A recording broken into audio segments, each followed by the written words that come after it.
Hello guys, this is Dark Fox Sage 2 and we are back with our new fanfic, which is What If Naruto Abandoned Konoha and Started Living with Tayuya Part 2. And if you enjoy this fanfic, then please press the like button and please subscribe to the channel. It motivates me to upload more fanfic like these for you all. Now let's start the fanfiction. Kakashi-sensei, when are we going to get to Wave Country? Asked an annoyed pink-haired girl. She was walking beside a boy with an oversized shirt and a blonde with a long ponytail. Their sensei, the famous copy nin Kakashi, was walking at the end of the procession. His team had just been given a C-class mission by the Hokage after weeks of easy-going D-class missions, which Kakashi loved. He could just sit around and read, Ika Ika Paradise, while his charges did all the work. Now he was forced to act responsible. He shivered at this implication. In a few hours, Sakura, the Junin, replied. The Uchiha was just as annoying in his own way. He might not be as whiny as the Haruno girl, but he was stuck up. Their third member, the ever-annoying Yamanaka Ino, was worse than both of the others put together. Always going off about Sasuke and getting into fights with Sakura. I never would have passed them if they didn't work so well together when push comes to shove. Of course, those two argue so much one might get the idea there was something a bit more than a friendship there. No. Bad Kakashi. He shook the idea out of his head. Are you sure these brats are going to be able to protect me? Asked the old man between Kakashi and his students. Ah yes, his client, the famous bridge builder. The foul-tempered Tazuna was all too keen on pointing out the shortcomings of his team. Ino had almost pounded him flat the first day of travel. Well, they are genin but I'm a junin, there shouldn't be that much of a problem that I can't deal with it. Kakashi said as he flipped the page in his book. The group was almost at the border of Wave Country. The sooner this mission was over, the sooner Kakashi could get back to doing D-class missions and being lazy. A puddle caught his eye as he passed by it. Odd, I don't remember it raining last night. As if on cue, the puddle erupted and two ninja wearing hidden mist Hittite appeared from it. What a bunch of armatures. Before the genins could do anything, twin chains wrapped around the oddly calm Junin and ripped him apart. Kakashi-sensei, Ino screamed. Sasuke was already on the attack, nailing one of the ninja with a kick. His partner lashed out with his chain but missed the quick genin. With a flick of a kunai, the mist nin's main weapons were stuck to a tree. They quickly cut the chains and lashed out at the bridge builder with their gauntlets. Sakura and Ino acted as a human shield in front of the elderly man. Just as they were about to hit, they were caught by the one and only copy Kakashi. Well, that was interesting, he said as he tied up the unconscious nin. He turned around to be met with the confused and annoyed stares by his students. He shrugged and pulled out his perverted book. What? I used a body substitution jutsu. You didn't really think I'd get caught off guard that easily, did you? Good work by the way, you all handled yourselves well. He then turned to Tazuna with an annoyed eye. We need to talk. The conversation went back and forth between the two men until a loud Ino yelled out something and Sakura took up the argument as well. The stoic Uchiha just shrugged and they all set off yet again. All of this was witnessed by two sets of eyes in the trees. The two figures were suppressing their chakra so the Junin wouldn't notice them, but as he was walking off he looked right at them but did nothing. Think he knows we're here? Getting no response, the redhead poked her companion. Hey, dumb bastard, did you hear me? Huh, oh, probably. He is a Junin, you know. Thing is, I know all of the people down there, the boy said as he sighed. Of all the people, Sakura-chan and Sasuke had to be there. Really? You never talk about your old village, were they your old friends? She asked. The white-haired boy blinked at her. What the hell? Tayuya actually saying something to me that didn't revolve around an insult. Hey, will wonders never cease, he mumbled as he pulled his trademark fox mask over his face. What was that? Tayuya asked in an annoyed tone. Nothing. Shall we go meet up with Zabuza-san? He's got that nice little ambush planned on the border of Wave Country and they are almost there.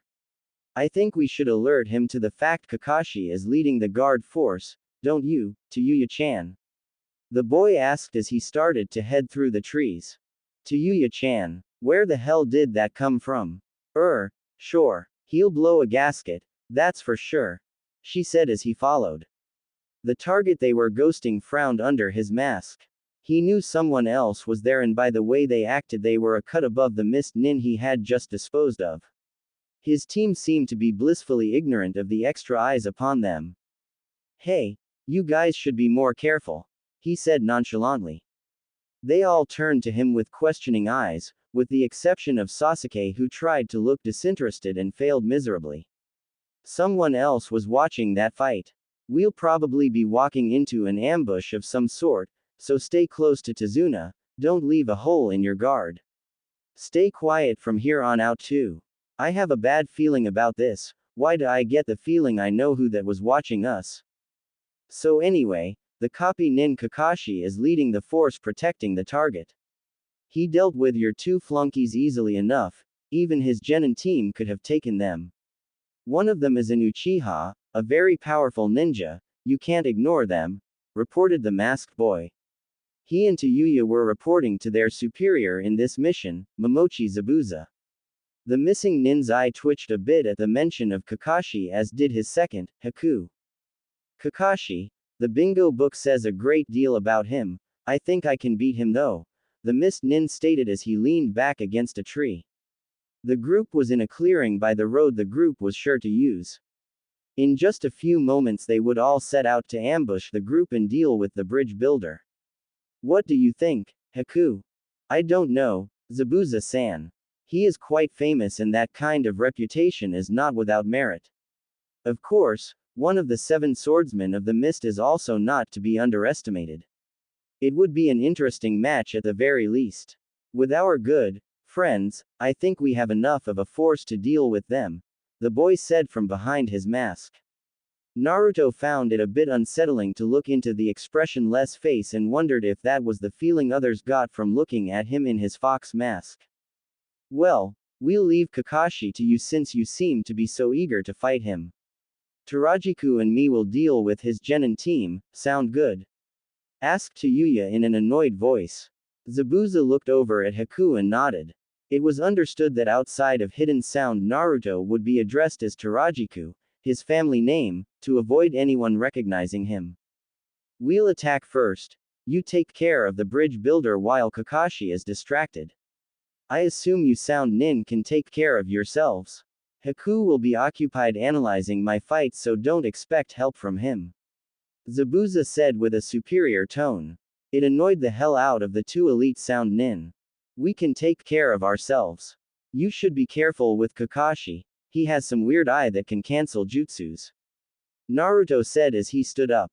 He waited for Tayuya to head off into the trees to start the attack before turning to go. Oh, you've heard of the Sharingan eye he has. You're more thorough than I thought, the former mist nin said. The masked boy shook his head. I know from personal experience.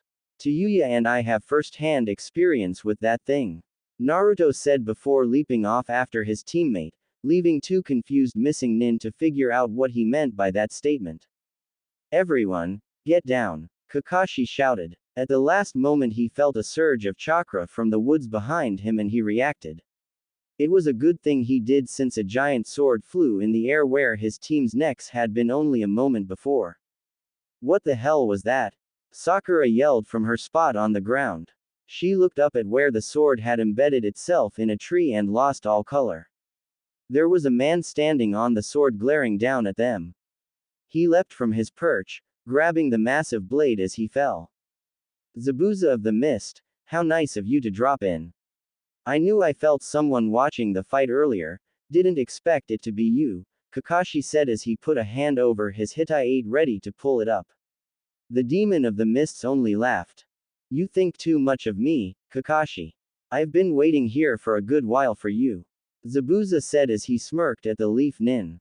Then who? Kakashi started. Oh, that would be us. Kakashi and the other genins whirled around to face the new voice. Standing directly in their line of retreat were 2 ninja with strange Hittite.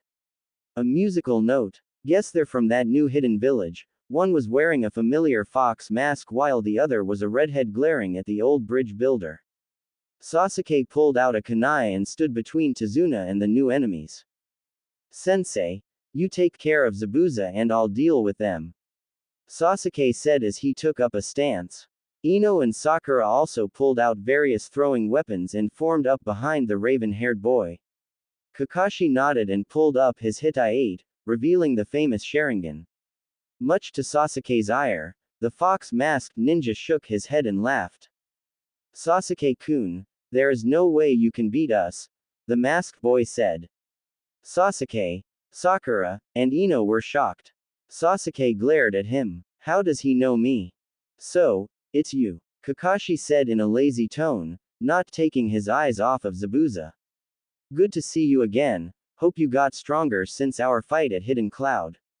The three genins were just wrapping their minds around the revelation that their sensei seemed to know the two ninjas standing before them. Oh, I did. I do have a war under my belt for experience, you know. Don't think you'll get me with that inner decapitation skill again, Kakashi-san, the boy with the mask said happily. Sakura took a step forward seeing the fox mask the boy was wearing and the fact that he seemed to know Kakashi, that he was wearing a sound Hitai-8 around his waist wasn't registering to her. Hey, you're Anbu, right? Help us out here, she asked of the masked boy. The redhead beside him looked between the two before doubling over with laughter. Ha, she thinks we're Anbu. Yeah, we're here to save you all right. She managed to get out between giggles. Naruto sighed and turned to Kakashi.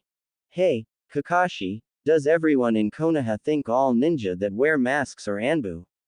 The boy asked. Tayuya was just calming herself down at this point while the three genin stared blankly at the pair.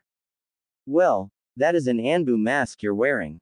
I agree though, they do need to drop that habit, Kakashi said. Zabuza was blinking at the whole situation.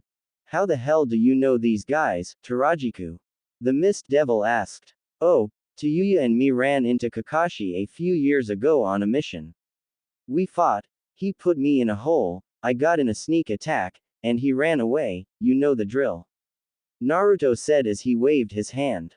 Tayuya rolled her eyes. If it wasn't for me you would have died on that mission.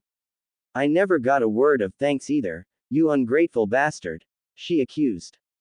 If I remember correctly, all you did was use a weak genjutsu on him that he dispelled. Kidomaru was the one who chased him off, the masked boy added. He flinched when Tayuya's hand went to her flute. Of course, he was caught off guard by your incredible jutsu. That must have been the reason Kidomaru was able to get the drop on him. Nope, that genjutsu sucked, Kakashi said as his visible eye curved upwards, indicating a smile. By now Tayuya's seal was starting to glow and Naruto was about to jump out of his skin. Better change the subject before Tayuya destroys us all. Well, I think you guys know we're not Anbu by now, right? We're the elite ninja of Hidden Sound, guard to the Otokage, we're here to support Zabuza-san on his assassination mission. Our target is the bridge builder over there. If you leave now, we won't be forced to kill you. At the sudden change of tone, Kakashi steeled himself and turned to his team. Sasuke, Ino, Sakura, you three have to get out of here with Tazuna. Those two are beyond your capabilities. Sasuke grunted. No way are these idiots better than me. He started to gather chakra then turned back to the kunoichi. You two, look after Tazuna while I deal with them, he said as he leveled his kunai. Sakura looked hesitantly between Sasuke and the two sound nin. Sasuke-kun, it's 2 against 1, we should help, she said. Naruto smirked at the scene. Ha, same ol' Sakura-chan. You two will only slow me down, I can deal with these two idiots myself. Ino and Sakura looked at each other with a questioning, if not hurt, gaze. They sighed and backed away to guard the old man.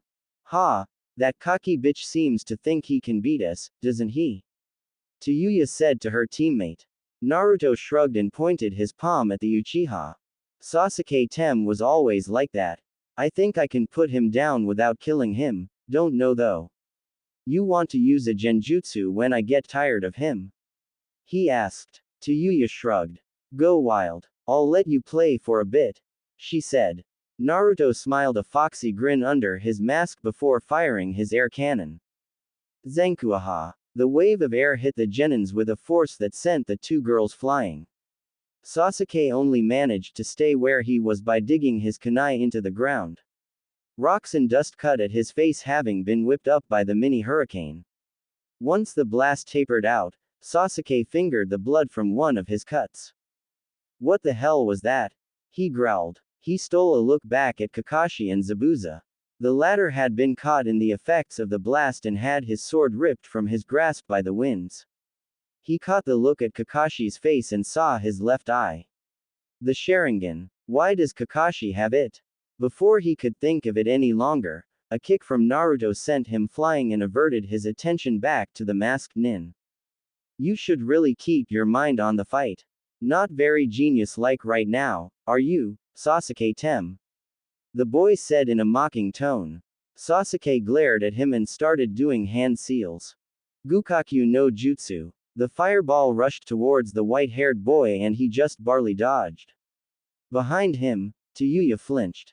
The Uchiha rushed in after his attack and started to fight with taijutsu. Naruto and Sasuke proved to be equal as they danced around kicking and punching. The redhead sighed and started doing hand seals. Off to the side, Tazuna's bodyguards were having a little chat. How does that guy know Sasuke? Ino whispered to her teammate. Sakura studied the two before shrugging. I have no idea. What I don't get is how they know Kakashi-sensei. If they really fought him and lived to talk about it, they must be really good. I've never heard of Hidden Sound, but if they are the elite guards of a cage-class ninja, I don't want to have to fight them. That guy with the mask has a blood limit, I think. He didn't use any seals for that wind jutsu. The pink-haired Kunoichi answered back. Ino was watching the fight between Kakashi and Zabuza. The mist nin was using water clones to attack the copy nin. The clones were easily dispatched, but Zabuza didn't seem to mind, in fact he was grinning. It was then Ino realized what was happening. Zabuza had switched places with one of his clones to catch Kakashi off guard. The surprising strength the clone used was enough to send the leaf nin into the nearby lake. Just as fast, he was caught. Suoro no Jutsu. A orb of water surrounded the Sharingan user and he was trapped. Ino and Sakura were on the point of panicking. They looked over at the fight between Naruto and Sasuke and were shocked to see the Uchiha clawing madly at the air around him, screaming bloody murder. Sasuke-kun? Sakura questioned. Kakashi immediately saw through the genjutsu placed on him with the use of the Sharingan. It's a genjutsu. That girl is holding him. Sakura, Ino, you two have got to get out of here with Tazuna. Kakashi called from his prison. The two girls watched in horror as the fox-masked ninja approached them. Ino, Sakura whispered, we've got to get Kakashi-sensei out of that jutsu so he can beat that masked kid. Use Shintenshin no Jutsu on Zabuza while I hold this guy off, okay? Ino nodded. She started going through the hand seals as Sakura charged the white-haired boy. Dodging kunai strikes and punches, he didn't see what the girl had planned until it was too late. Shintenshin no Jutsu. Ino's body went limp. Zabuza flinched then cancelled his water prison jutsu to the surprise of the two sound elites. Kakashi was now free and calmly walked over to the pair as Naruto and Sakura stopped fighting with the latter running over to the side of the soulless body of Ino. Kakashi took a look back at Zabuza, Ino who was still standing on the bank of the lake. I only have a few minutes until Ino loses control over Zabuza, better get this over with. Sakura. Go with Sasuke and help get Ino's body out of here. I'll hold these two off. Miss, I suggest you cancel that jutsu you have on Sasuke. Kakashi ordered in a lazy but firm voice. Tayuya scowled and was on the verge of activating her cursed seal when Naruto waved her off. Fine, but let Zabuza go. If you don't, Naruto let the threat hang. Kakashi shook his head. Once my team is gone, then Ino will release him. Kakashi countered. Time was running out for the copy nin, He could feel Ino's chakra draining and knew she couldn't last much longer. Naruto looked back at the girl before nodding. Tayuya was about to say something when Naruto took off his mask and stared at her with a pleading look in his blue eyes. She sighed and released the genjutsu. Sasuke, who until now had been flailing around like an idiot, blinked at his surroundings before shooting a glare at the redhead. You, he hissed. He was about to charge the girl when Kakashi barked at him. Sasuke, get Ino and Sakura, and then get Tazuna out of here. I'll hold these guys off, understand? Sasuke growled but complied. Gathering up the kunoichi, the trio made their way down the road towards the main city of Wave Country. Once they were out of range, the jutsu on Zabuza broke down and he was granted control over his body once again. Now, what are we going to do? It's 3 versus 1 now, not even you can deal with those odds. Naruto said in a matter-of-fact tone. Kakashi actually smirked and pulled his hitai down over his eye. His chakra was almost gone and Zabuza recognized this. He retrieved his massive sword but was waved off by Naruto before he could cut the leaf nin in half. No, I think we'll let him live today, the boy said. Tayuya looked over at him with a confused expression. Why? We have our mission, dumbass. She would have said more if Naruto hadn't have cut her off. Otokage-sama told us that the mission objective was up to us, right? Well, I want to have a decent vacation so I'm done chasing these losers. I think I'll hole up in a nice hotel and spend the week at the local hot springs. It's just the thing for us, don't you think? The boy said with fake enthusiasm. Tayuya caught onto this and sighed. You just don't want to fight your old friends, right? How pathetic. She added with no hostility in her voice. The boy shrugged. I just owe them something for the few good memories I have there. He then turned to the copy nin. I won't have this debt hanging over my head again. See to it that you train your team better. Kakashi nodded and started off at a slow pace. Zabuza looked like he was about to blow a fuse. Naruto noticed this and tried to calm the man. You lost to them once, Zabuza-san. You can use the time to train or something, they aren't going anywhere, right? Catch up to them on the bridge or something. The tone the boy ended the sentence on wasn't lost on the missing nin. He scowled and leapt off into the trees. Probably going to have a talk with Haku. Kakashi's going to have his hands full now. Hey, Naruto. The boy turned upon hearing his name. Kakashi was looking back at him from down the road. Thanks. The masked boy snorted. I'm just doing this to clear my debt with my old village. Don't get any ideas about me helping you on this mission. If Zabuza kills you, he kills you. You get no help from me, got it? Me and Tayuya will be enjoying our vacation, so don't bother us, he said in little more than a snarl. His frustration only increased when Kakashi's eye curved upwards into a smile as he turned to walk away. Annoying bastard, he mumbled. The redhead walked up beside him and unceremoniously bashed him in the back of his head with her instrument. You idiot. How the hell are you going to explain this to Otokage-sama? We had a mission, you know. Even if he was less than enthusiastic about completing it, it's still a bad mark on our reputation if they live, she huffed. Owie. Tayuya-chan, think. If this country gets rich again, what hidden village will they send missions to? Showing a bit of kindness today will make us a lot of money tomorrow. He justified. His companion was not convinced, but she seemed to accept it for the sake of an argument. TCH, fine, but you owe me for this, though. You said we're on vacation and you are damn well going to take me on one. Let's go find a nice hotel, then we can shop. Oh, I want a nice dinner too. The hot springs would be good. Tayuya rambled on as the pair walked towards the main city of Wave County. Naruto tried his best to tune out his companion, but as always, he was unsuccessful. Okay, what dumbass thought it was such a great idea to vacation here? This place is dirt poor. A familiar redhead moaned as she and a white-haired boy walked down the main street inside of Wave Country. Tayuya-chan, it was Otokage-sama that decided we should come here. Do you really want him to know you think he's a dumbass? The boy said in a tone that said he was joking. The girl shot him a withering glare that quickly shut him up. There's got to be something to do here. We should have played around with those dumb pricks back there, but no, you just had to go get a freaking conscience. Why the hell did you do that? She asked. The boy decided to answer her question so as to avoid physical harm. Well, it's complicated. Back in Konoha I liked very much for some reason. Really, my only good memories from there were from my first year at the academy. I can't really blame them for how I was treated by the adults. The time I've spent with Otokage-sama, Kabuto-kun, Kidumaru, Jirobu, Sakin, Ukin, and even Kimimaro-sensei, it's been the most fun I've had in my life. Naruto said as he smiled. Tayuya looked at him and poked his side. What about me? She yelled. She was reaching for her flute when the boy looked over at her with a smirk.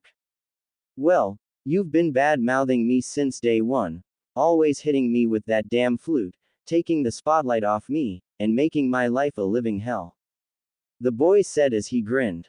Growing thoughtful for a moment, he shifted his gaze to his feet before continuing.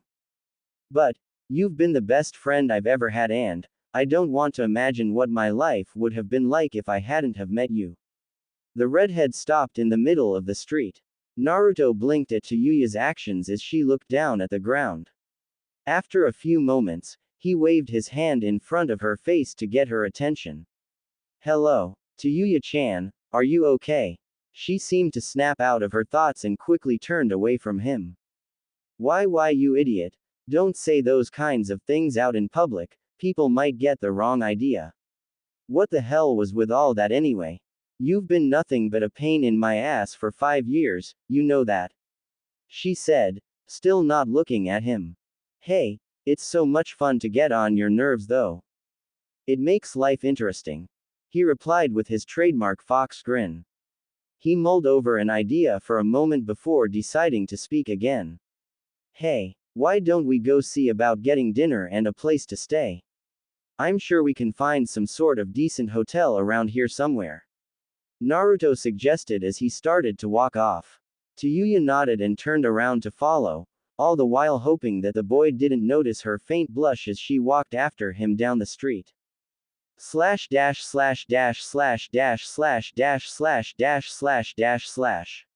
A trio of kids followed two adults down the bare streets of Wave County. The adults chatted with each other and two of the children talked happily, but one lingered behind the group. The young boy had his hands in the pockets of his shorts with a deep scowl on his face. One of the adults noticed him and slowed his pace so he would end up beside the youth. The other two children noticed this and started to hand back as well. Well, you seem to be more detached than usual, Sasuke, the masked man replied in an offhanded way that he hoped wouldn't sound like he was prying. HN was the only reply he got as the boy's scowl deepened. Well, if I didn't know better I'd say you were upset about that fight back there. When the boy tensed up, the Junin knew he hit the mark. Don't let it bother you too much. If Zabuza really got going he would give even me a hard time. It wasn't Zabuza that's the problem and you know it. The boy shouted. The two girls seemed to be taken back by his outburst. Who were they? You seem to know them. Kakashi sighed and put away his perverted book. He knew this was going to come up.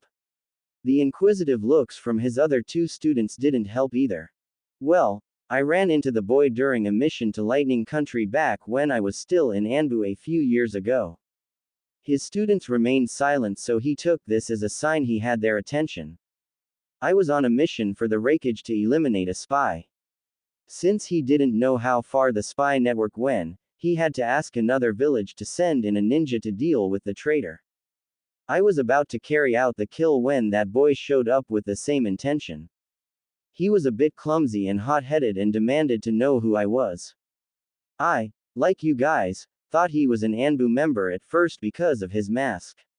When started acting suspicious I asked him some direct questions and he took off after blasting me with that air attack so I chased him down. When I caught up to him I captured him and got a tiny bit of information from him but his teammates, one of which was that girl with him, attacked me. I retreated and haven't seen him since. The others seemed to absorb this before Sakura had a question. Well, how strong are those two? She asked. Kakashi thought for a moment. That girl used a high-level genjutsu, it was one even I've never even seen before. Where did she get that much power from? The Junin shook out of his daze long enough to answer his student. About mid-Chunin level if they really got going, I think. They did say they were elite guards after all, he responded. Guards of a cage-level ninja should have more power than that, they were probably only showing the barest minimum of what they were capable of. Mid-Chunin. But that girl couldn't have been much older than we are, how can they be that strong? Ino asked. Noting the feral look on Sasuke's face, she hovered close to Sakura. Well, there are some kids in this world who are younger than you guys but stronger than me. Remember that before you pick a fight with someone who looks harmless, the man said as he glanced at Sasuke. Said Uchiha only grunted and walked past the trio. Kakashi turned to the two girls and shrugged while they looked at each other in hurt and resignation. Hey, don't be so down, we're almost to my house. My daughter, Tsunami, will cook you all something nice for dinner. The old bridge builder exclaimed to try and lighten the mood. Sasuke only grunted again while the rest nodded and headed to Tazuna's house and the food therein. As the trio entered the home, Tazuna called out to the inhabitants. A little boy poked his head from the kitchen and muttered a greeting while a beautiful woman walked out to formally greet the ninja with a genuine smile. Hello, you must be the ninja my father hired from Konoha, the woman stated. Tazuna nodded and she led the group into the dining room where she had tea set out. She quickly darted back into the kitchen and produced 5 more cups for her father and the ninja. I was expecting you to be back sooner, Dad. I hope nothing happened. We ran into some trouble but these fine ninja took care of it. You should have seen them, they are defiantly worth the price. The elderly bridge builder exclaimed. Ino had a proud look on her face while Sakura blushed at the compliments. Sasuke only scowled at his glass of tea as if it was a mortal enemy taunting his very existence. Oh dear, did anyone get hurt? Tsunami asked with a bit of worry as she looked from one person to the next trying to notice any injuries. While Kakashi and Tazuna were being fussed over by a worried Tsunami, Ino and Sakura were watching the moody Uchiha. Why is he so mad at his tea? The pink-haired Kunoichi asked her blonde teammate. Ino scratched her neck as she looked the brooding boy over. He seemed totally oblivious to the world around him and content to scowl at a teacup. I have no idea. It's still cute though, right? She asked as she watched the boy tense up and curl a fist at the cup. Sakura's eye twitched at this and unconsciously scooted over closer to Ino. It's more scary than cute right now. He was really mad earlier though. I guess he was embarrassed about getting beat by that girl. Kinda sexist when you think about it, Ino said as she tilted her head in thought while Sakura nodded her head in agreement. Well, I guess you guys are hungry, right? I'll go start dinner with Inari. The kind woman said once she was confident no one was hurt. She picked up the empty teacups, with the exception of the one Sasuke was glaring at, and headed off to the kitchen. So, what did you guys think of your first real ninja battle? Kakashi asked. You all did well. I doubt we would have made it out of there without Ino's well-timed jutsu. Sakura and you came up with a very good strategy, Ino. The two Kunoichi smiled gratefully and smiled at each other. Sasuke grunted and finally took a drink of his tea having lost the glaring match with the inanimate object. Well, anyway, we still need to train before we go against Zabuza again. He's still around, you know. Kakashi added, making sure to stay away from Sasuke's loss. The Uchiha shifted his narrow eyes up at his instructor. Just Zabuza, that's it. What happened to those other 2 ninja? The boy asked. Ino and Sakura were mildly interested about the pair as well and all 3 students looked to the Junin. Kakashi squirmed a bit not wanting to tell them about their old classmate. I worked something out with them once you 3 were gone. I managed to convince them to leave Tazuna alone and not help Zabuza, he stated simply. He rolled his eye when Sasuke smirked, even his 2 fangirls couldn't help sighing. They ran away. You mean? The raven-haired boy said with a bit of pride. Of course they ran away. He was a mighty Uchiha Avenger. Actually, they didn't. Like I said, I had to convince them to drop the job. That's a good thing though. If they were helping Zabuza, we couldn't protect Tazuna without taking at least some casualties. Kakashi said flatly. Sasuke may be a genius, but his ego is as large as the Hokage monument. Was I like that back when I was his age? The Junin shivered at the thought. HN was the only response the boy gave, obviously not believing his teacher. You said we would get to do some training. What did you have in mind, Kakashi-sensei? Sakura asked. She and Ino subconsciously agreed to end the embarrassing conversation that was going on in front of them. Kakashi was grateful for this and turned to his other two students with a smile. Well, I was thinking tree climbing followed by some water walking, if you're good enough. After all, I doubt Zabuza will move anytime soon since he doesn't have the allies he thought he had, the Junin said. He was amused with the skeptical looks the two girls were giving him. Tree climbing, how's that supposed to help us defend Tazuna-san? Sakura asked. Yeah, and water walking. How the heck do you expect us to do that? The blonde girl asked from beside Sakura. Sasuke gritted his teeth and decided to join the conversation at that point. Zabuza did it when he caught you in that water jutsu, Kakashi, the boy added looking up from the table. Teach us? He then demanded. Kakashi sighed. This boy was quickly becoming a liability. Did you not hear me from the start? I said I would teach you all how to do this stuff. Today we start the tree climbing, tomorrow the water walking, the Junin said as he stood up from the table. They had some time before dinner would be ready and his students needed all the time they could get to prepare. Well, at least two of his students would be appreciative of his efforts. He smiled at this and motioned for the group to follow him outside and off towards the nearby forest.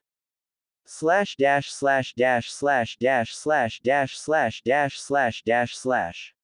How about that place? A white-haired boy asked as he pointed to a run-down building off to the side of the road. Are you sick in the head? Look at that dump. There is no way I'm staying in a dump like that, the boy's companion said as she looked to where he was pointing. Why don't we stay there? The girl said as she pointed to a nicer building a few blocks down. But the other one is right beside the ramen stand, Naruto moaned. Tayuya stared at him for a few moments, making the boy shift uncomfortably. You mean to tell me that you were asking me to stay in a place where the roaches were probably the size of a cow just so you won't have to walk farther to get ramen? She said through her teeth. Naruto flinched at the glare he was receiving. No, of course not, Tayuya-chan. Don't judge a place by first impressions, that's all. But now that you mention it, your place does look nicer, the boy said. This seemed to be enough for the girl as she stomped off towards the nicer hotel. That was close. She's been so moody since this afternoon, he muttered under his breath. What was that? The girl yelled from further down the street. Naruto gulped and tried to smile in an innocent way. Nothing, Tayuya-chan. I hope there are some free rooms left. The girl grumbled and walked into the building's lobby while Naruto prayed to every god in the heavens that there were some vacancies. He did not want Tayuya to get even more annoyed. The pair walked up to the counter where an old woman was hunched over the wooden desk going through various papers. The hotel was one of the nicer buildings in economically bankrupt country. Tayuya coughed to get the man's attention and he raised his head from his pile of papers. Yes, how can I help you? The woman said politely. We want to stay here, Tayuya said as she pointed her thumb over her shoulder at Naruto. The clerk looked between the two for a moment before smiling brightly. You two are such a good-looking couple. I guess you're on your honeymoon. We have the suite still available, the woman said as she rummaged through the desk door, looking for the key. Tayuya sputtered for a moment while Naruto laughed behind her. She slammed her hands down on the table, making the woman quickly turn her attention over to flushed girl in front of her. We are not a couple. Do we look old enough to be married? Just give us 2 single rooms. she said between growls. Naruto was still laughing from behind her and she shot him a glare, which would have looked much more intimidating had she not have been blushing as red as she was. Tayuya grinded her nails into the table as the white-haired boy started to wheeze from laughing too much. The scared clerk handed over 2 keys to the girl who only glared at her one more time before stomping off to the stairs. Naruto was left in the lobby shifting on one foot to the other as he tried to decide what to do. If I follow her up, she'll just yell at me. If I stay down here too long, she'll yell at me. Wow, such a great vacation, stupid clerk. Are you coming? Tayuya yelled from the second story. Naruto shook his head as he started up the stairs. He knew he was going to receive the bad end of a verbal rant from his partner, but oddly he found himself looking forward to it. She is cute when she blushes. Slash dash slash dash slash dash slash dash slash dash slash dash slash. Zabuza-san, what is our plan of action going to be? Haku asked. The pair had retreated to their woodland base after their tactical retreat. The demon brothers were due back within the hour and Zabuza was getting restless. Kakashi had escaped him and he had been tricked by a little girl, a girl. He pinched the bridge of his nose to stave off a growing headache. If the other swordsmen of the mist ever found out about this, I'd never be able to live it down. I can just imagine the things Kisame would say. We're going to wait for the demon brothers to get back and then we'll watch Kakashi's group for a while.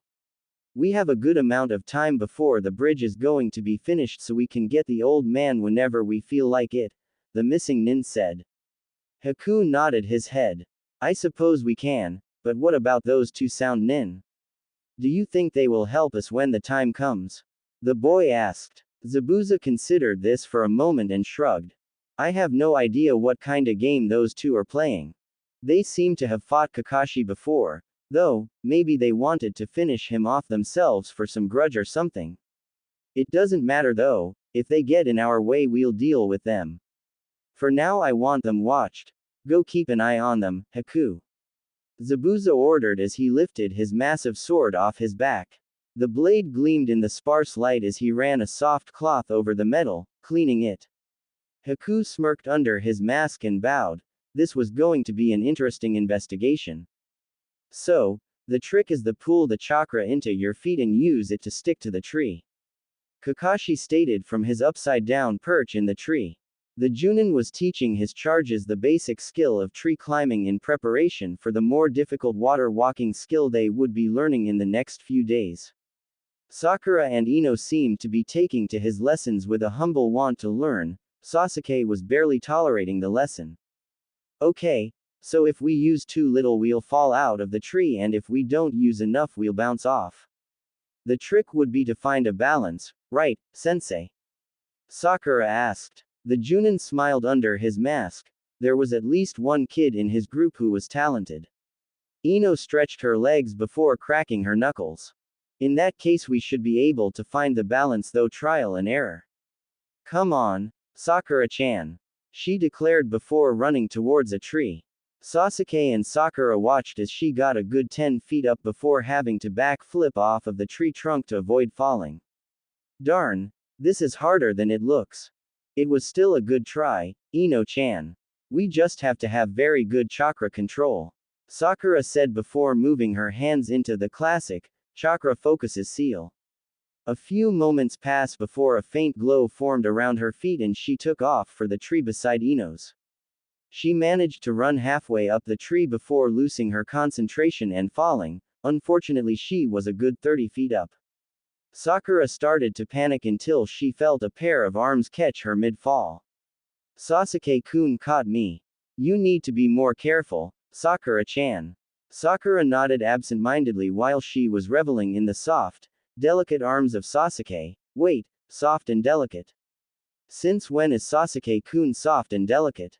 Sakura fluttered her eyes open expecting to see Sasuke but instead found a concerned Ino looking down at her as they landed. Ino-chan, you saved me, Sakura said, a bit surprised.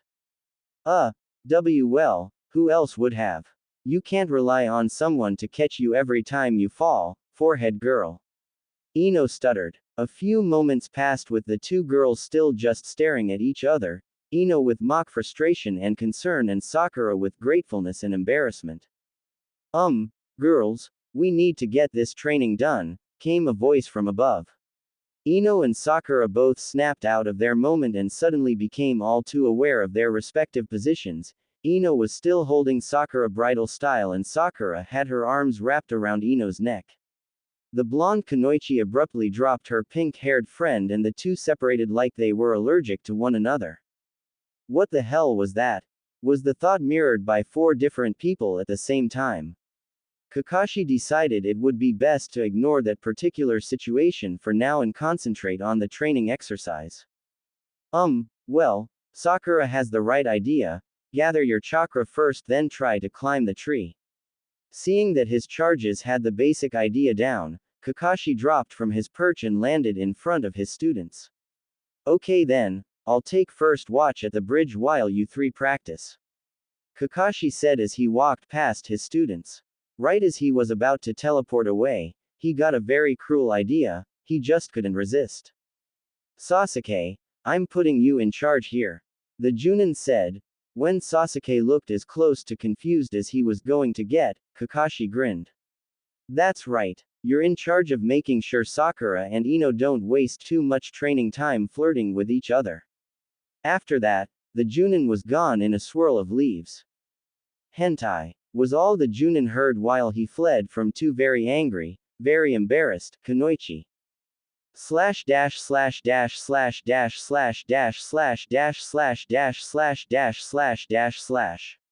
Tayuya-chan, did you just hear a couple of girls call someone a pervert? Naruto asked his partner as the two ate their continental breakfast in the hotel dining room. No, Tayuya answered as she ate a spoonful of cereal. You shouldn't stay up so late, it affects your brain. Naruto tilted his head in thought before shrugging. Maybe. Anyway, what do you want to do today? We can go shopping or something or we can go check in on the Target. Naruto suggested as he poked his burnt toast with his finger. He frowned when it turned out to be hard as a rock. Target? You mean that bridge builder, right? I thought we were going to skip the job this time. Make up your mind, jackass. Tayuya scolded. Naruto bared his two fangs and smiled. That always freaked Tayuya out. Who has fangs like that? I let them go one time and one time only. Like you said, it's a bad mark on our performance. Besides, I really want to have a little fun with that Junin. I think he could give us a good fight. The white-haired boy replied with a feral grin. Tayuya thought for a moment before shaking her head. We can do that later. I got into the vacation mindset last night and your ass is going to make sure I have fun, you got that? I was all business yesterday but you wanted to be lazy. I'm not going to go out of my way now just because you're bored, the redhead replied. Naruto looked crestfallen but reluctantly nodded. So what are we going to do today, oh Princess of Oto? Naruto said with mock respect. Even though she knew he didn't mean it, Tayuya found herself turning red at the nickname. Naruto must have noticed it because he regained just a hint of his grin. He wasn't going to let an opportunity like this slip by. Well, I want to go shopping first. Wave has a few good places to shop and Hidden Mist is known for their weapons. Since Hidden Mist is so close some of their stock has gotta spill over here. Tayuya said. Naruto agreed with that logic and stood up from the table. Well, that sounds like a plan. We can get a decent breakfast while we're out, the boy said as he slipped on his dark purple cloak. Tayuya finished off her orange juice and got up from the table to join Naruto who was headed out the lobby door. She was mildly surprised that he waited and held open the door for her. Hey, jackass must be learning some manners. After you, Tayuya Haim. Naruto said with a smirk. Tayuya cursed under her breath as she walked out while trying to hide her red cheeks. Then again, he could just be trying to piss me off. Slash dash slash dash slash dash slash dash slash dash slash dash slash dash slash dash slash. Darn that pervert, Kakashi. I can't believe he said me and Sakura were flirting. Ino thought angrily as she tried to climb her tree yet again. She just couldn't concentrate now. She was just too mad. Like I would even want Sakura. She's totally not my type. Ino stopped in her tracks and mentally slapped herself. Not that I would want to date another girl in the first place. Arg, damn you, Kakashi. Ino tried her best to clear her mind but still sneaked a glance at the pink-haired Kunoichi. Sakura was already 3/4 of the way up her tree and looked to beat both Sasuke and Ino at tree climbing. She's gotten better about landing on her feet. I guess I won't have to catch her anymore. Ino sighed at herself and wondered why that was such an unwelcome prospect. Arg, I can't believe this. Sasuke's self-gripping brought Sakura out of her training mindset. The raven-haired boy had only made it halfway up his tree and was becoming very annoyed. And even more annoying, you don't see me or Ino complaining like that. Sakura thought bitterly. But Sasuke-kun is still the greatest, right? I mean, at least he's not giving up. Sakura took a quick look at her other teammate and found that Ino had actually lost progress in the last few minutes. How did that happen? Man, she's gotten a lot worse. Sakura stopped gathering chakra and walked over to a concentrating Ino. The blonde girl didn't even notice her presence until she tapped Ino on the shoulder. Once the blonde saw who poked her, she twisted away like she was burned. Sakura. What is it? Ino asked from her new position several feet away from the confused pink-haired Kunoichi. I noticed how much trouble you're having with this. I thought I could help. Ino let out a deep breath and walked slowly back over to her teammate. Thanks, Sakura-chan. I've gotten worse at it, haven't I? Ino asked. Sakura noticed the other girl's forlorn expression and tried to bridge the subject as delicately as possible. You were doing well at first. I think you just got distracted or something. You have to have concentration to gather your chakra precisely. Is something bothering you, Ino-chan? Sakura asked innocently. Ino flinched and looked away as she suddenly found it hard to look her friend in the eyes. Oh, of course not. I was just thinking about Sasuke-kun. Why don't you go back over to your tree and keep up your own training, forehead girl? Ino didn't mean for her voice to come off that harshly, but she just needed Sakura to give her some space so she could sort all this out, said pink-haired Kunoichi honestly looked hurt and it made Ino feel even lower than she already did. Fine, Ino pig. Let's see if you get any more help from me. Sakura huffed as she stormed off. Ino watched her until she went back to training. The blonde girl clenched her fists and ran at her own tree, making it twice as far up as before. Anger, even directed at oneself, was a good thing to concentrate on. Sasuke noticed her new progress and decided to find out what Sakura had told her. Whatever it was gave her an edge on the exercise. Ino. The Uchiha said suddenly. Said blonde turned to him with a mildly surprised look. Since when did the mighty Sasuke talk to one of his teammates? What is it, Sasuke? Ino asked. Sasuke's eyebrows furrowed at the lack of an honorific, but he let it slide for the time being. Tell me what Sakura told you, he demanded. Ino blinked at him several times before frowning. Why the hell do you want to know that? She growled. Sasuke was shocked at the tone one of his fangirls was using towards him and he was mildly amused. He kept his steel glare, however. Look, tell me or I go ask her, he said. Ino gave him an incredulous look before clenching her fist. The Uchiha was really pushing his luck. Business, she hissed through clenched teeth. Again, Sasuke was taken back. Why was she protecting training secrets so fiercely? The Uchiha grunted as he moved to get around Ino. Said blonde Kunoichi saw this and blocked his path with a growl. I'm warning you, don't bother her with your stupid questions. By this time Sasuke was really starting to get annoyed. This girl just didn't know her place. How dare she try and impede his training? No, I'm warning you. If you don't get out of my way right now, I'll make you. The genius ninja tapped his kunai pouch to emphasize his point. Ino's eyes got as round as silver dollars at this, but she recovered and actually whipped out one of her kunai. If you think you have the balls, then come on. She growled. That bastard pushed me too far. It's none of his damn business what Sakura and I were talking about. I can't believe him. Cold bastard is going to pay for this. What the hell is your prob? The Uchiha prodigy was cut off by Ino's battle cry as she launched herself at him. He barely had time to draw a kunai to fend her off as the blades clashed. Sakura ran over from her tree and was saying something, but it didn't register to the angry Ino. What's wrong? I thought you wanted to fight. Ino yelled as she slipped a fist inside the raven-haired boy's guard. His head snapped up as his jaw erupted in pain from Ino's uppercut. You cold jerk. You have no right to demand things of me. Ino didn't let up on the attack as she dodged a half-hearted slice from Sasuke.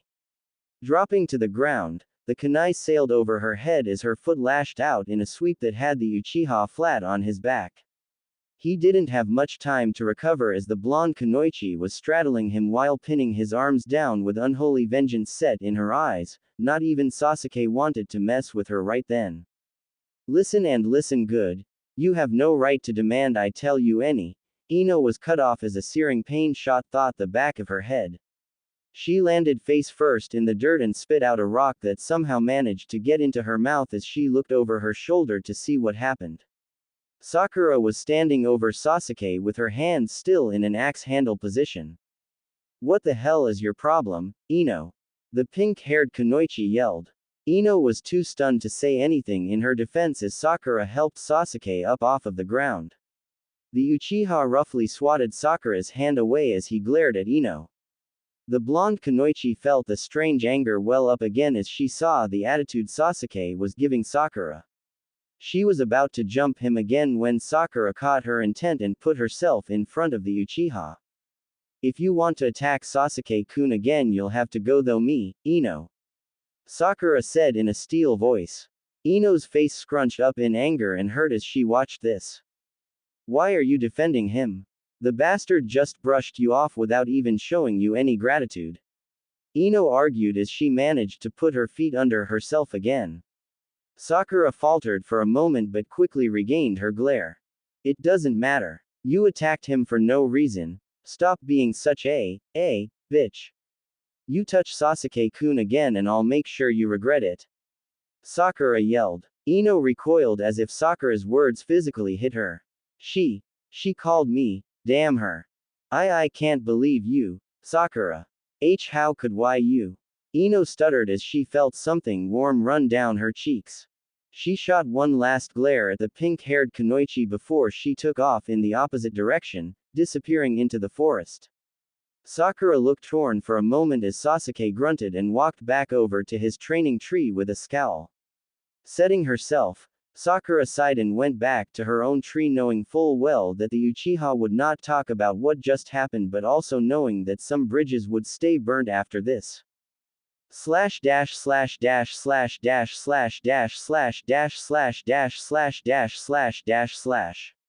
So, how long has he been following us?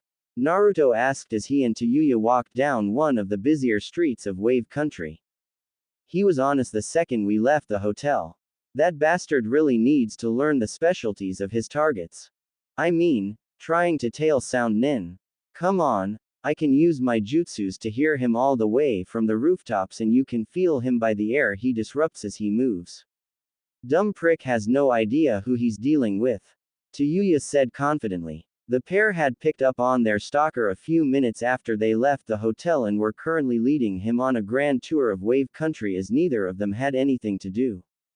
Well, not everyone was trained like we were. He's still a good shinobi. I wonder who it is. I'm pretty sure Kakashi could watch without us knowing, so he's out. Naruto pondered as the pair rounded a corner towards the waterfront. It might be one of his trash students or maybe some missed nin that's getting jumpy that were here. Tayuya stated. Naruto mulled this over but shook his head. Nah, Kakashi's team wasn't this good. Really, if it wasn't for being trained by Kimimaro-sensei I wouldn't know they were there.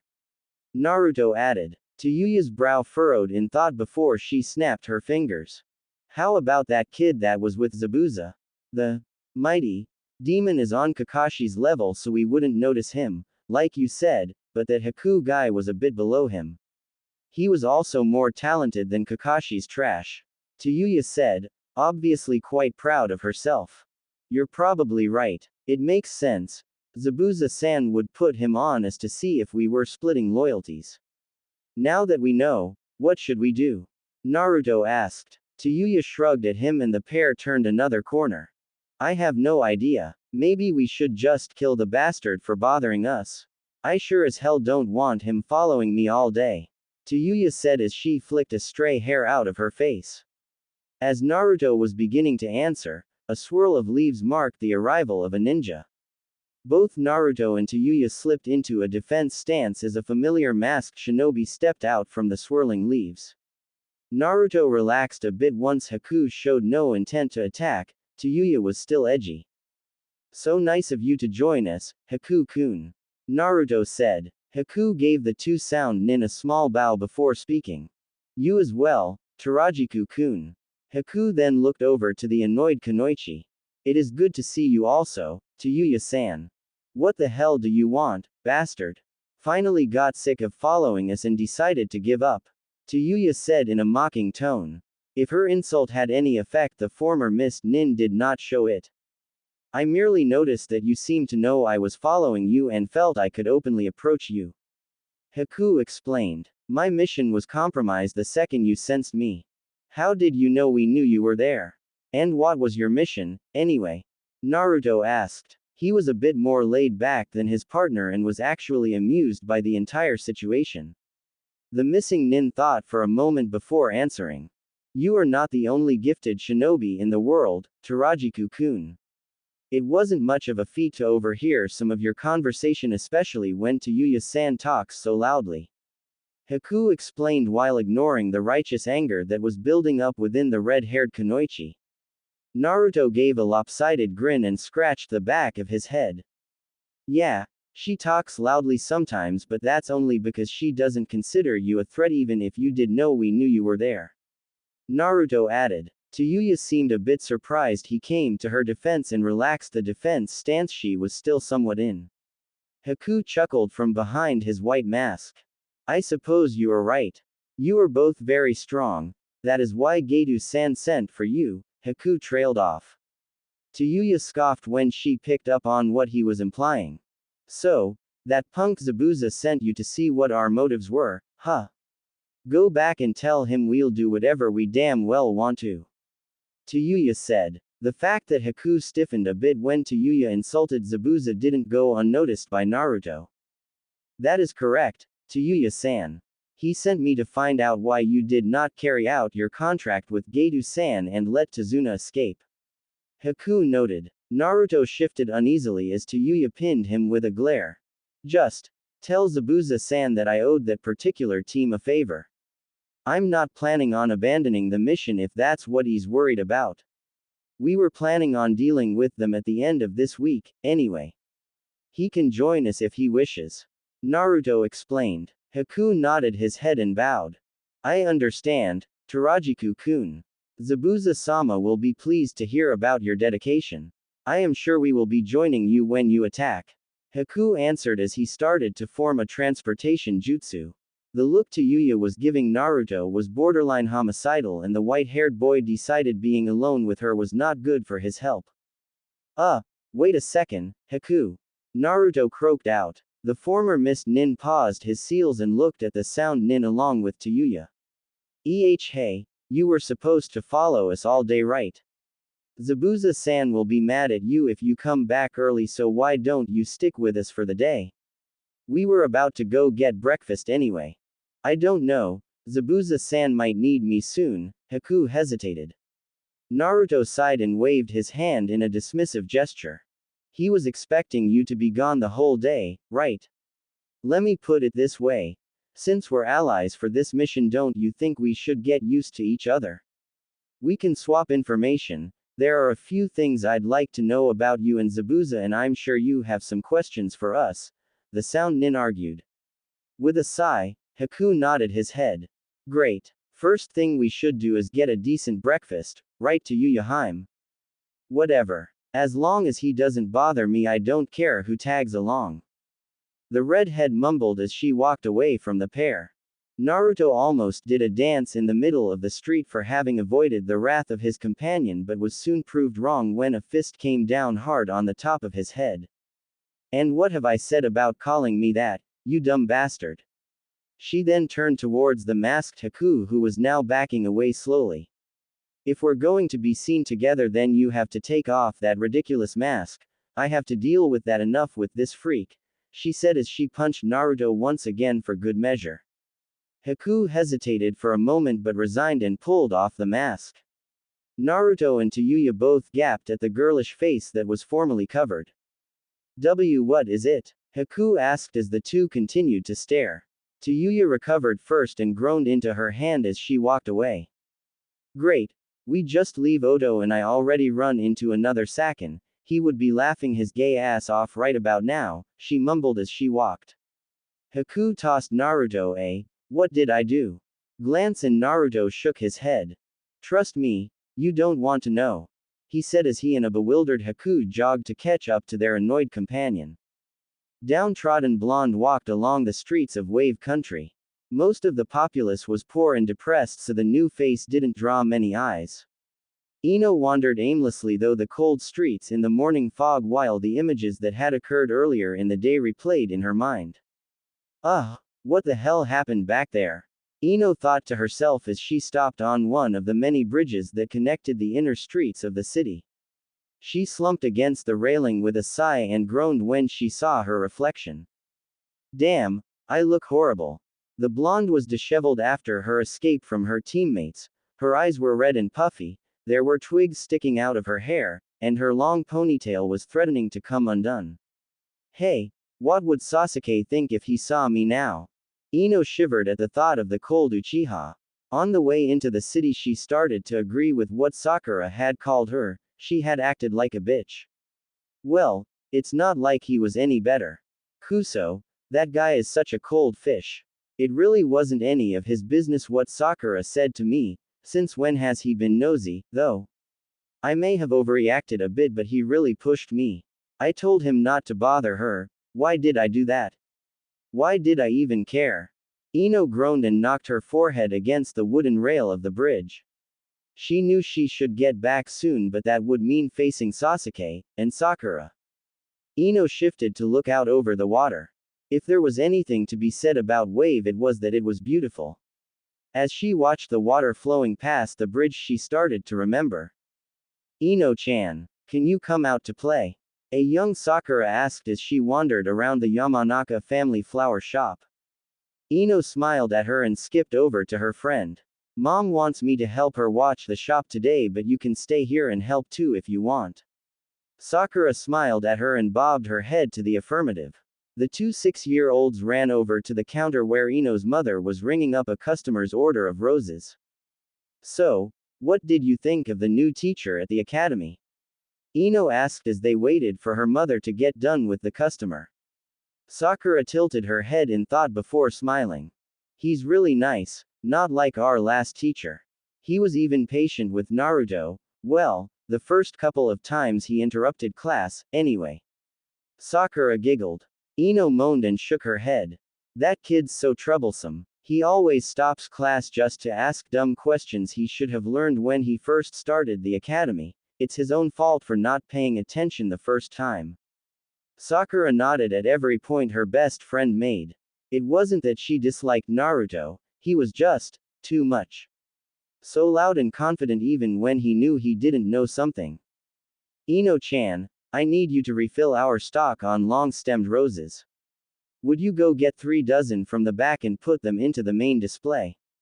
Ino's mother asked. The two girls turned around and Ino nodded. Sure, Mom. Can Sakura help me today?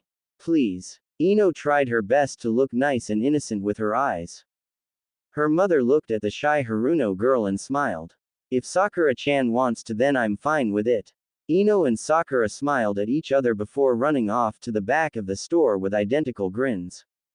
Ino shook herself out of her remembrance. Times like that were impossible now since Sakura ended their friendship. The blonde buried her face into her crossed arms as she wrenched her eyes closed to stop them from watering up.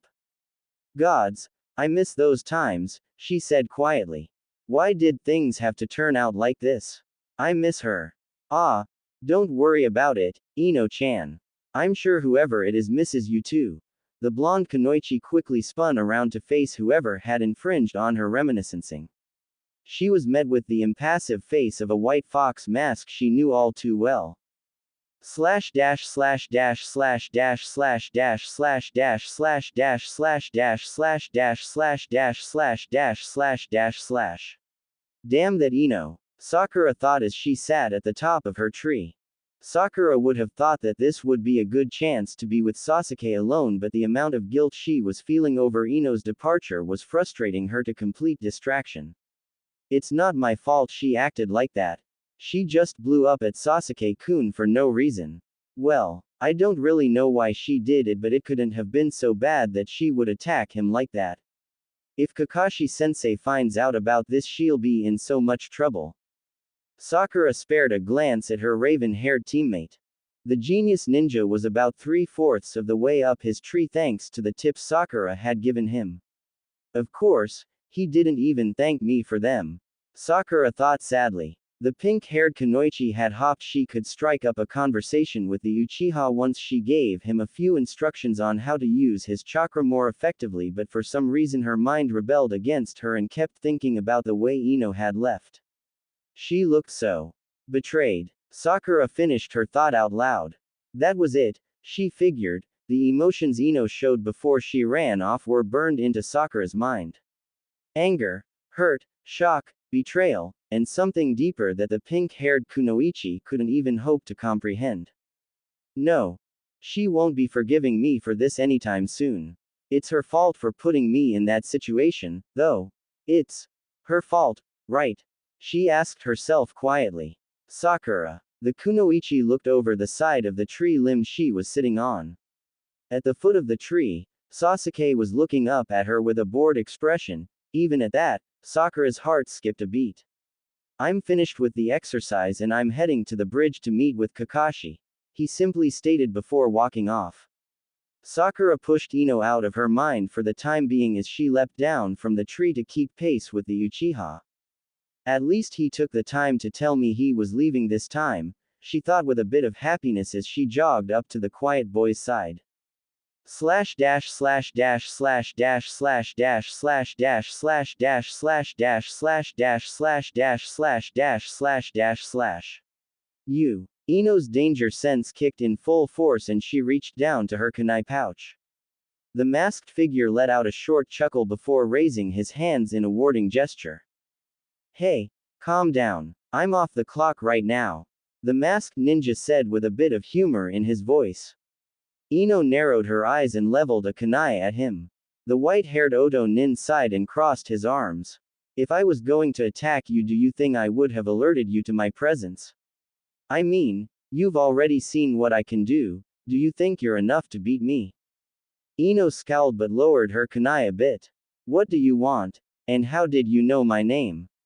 Ino asked. That seemed to catch the young nin off guard and he shifted his weight uneasily from one foot to another. Well, he started to stumble over his words. Tarajiku. What the hell are you doing over there? A familiar redhead yelled from the other side of the bridge, but she didn't come over. From where she was standing, the masked nin was blocking her view of Ino. Nothing. You two head on over to the hot springs without me for a bit, I have some business to take care of. Tarajiku shouted back with a strange wave. A million things were now running through Ino's mind, just what the hell was going on? The redhead looked at her other companion, a girl with long black hair, and nodded slowly. The two continued their trek down the streets, leaving the white-haired boy alone with the blonde. So, what do you want from me? Ino asked in a more subdued voice. The masked boy shrugged and leaned down on the wooden rail much like Ino had been doing. I don't know. You just looked like you were having a hard time, the boy responded. Ino snorted and leaned her back against the railing a bit further down the bridge, still holding her kunai at her side.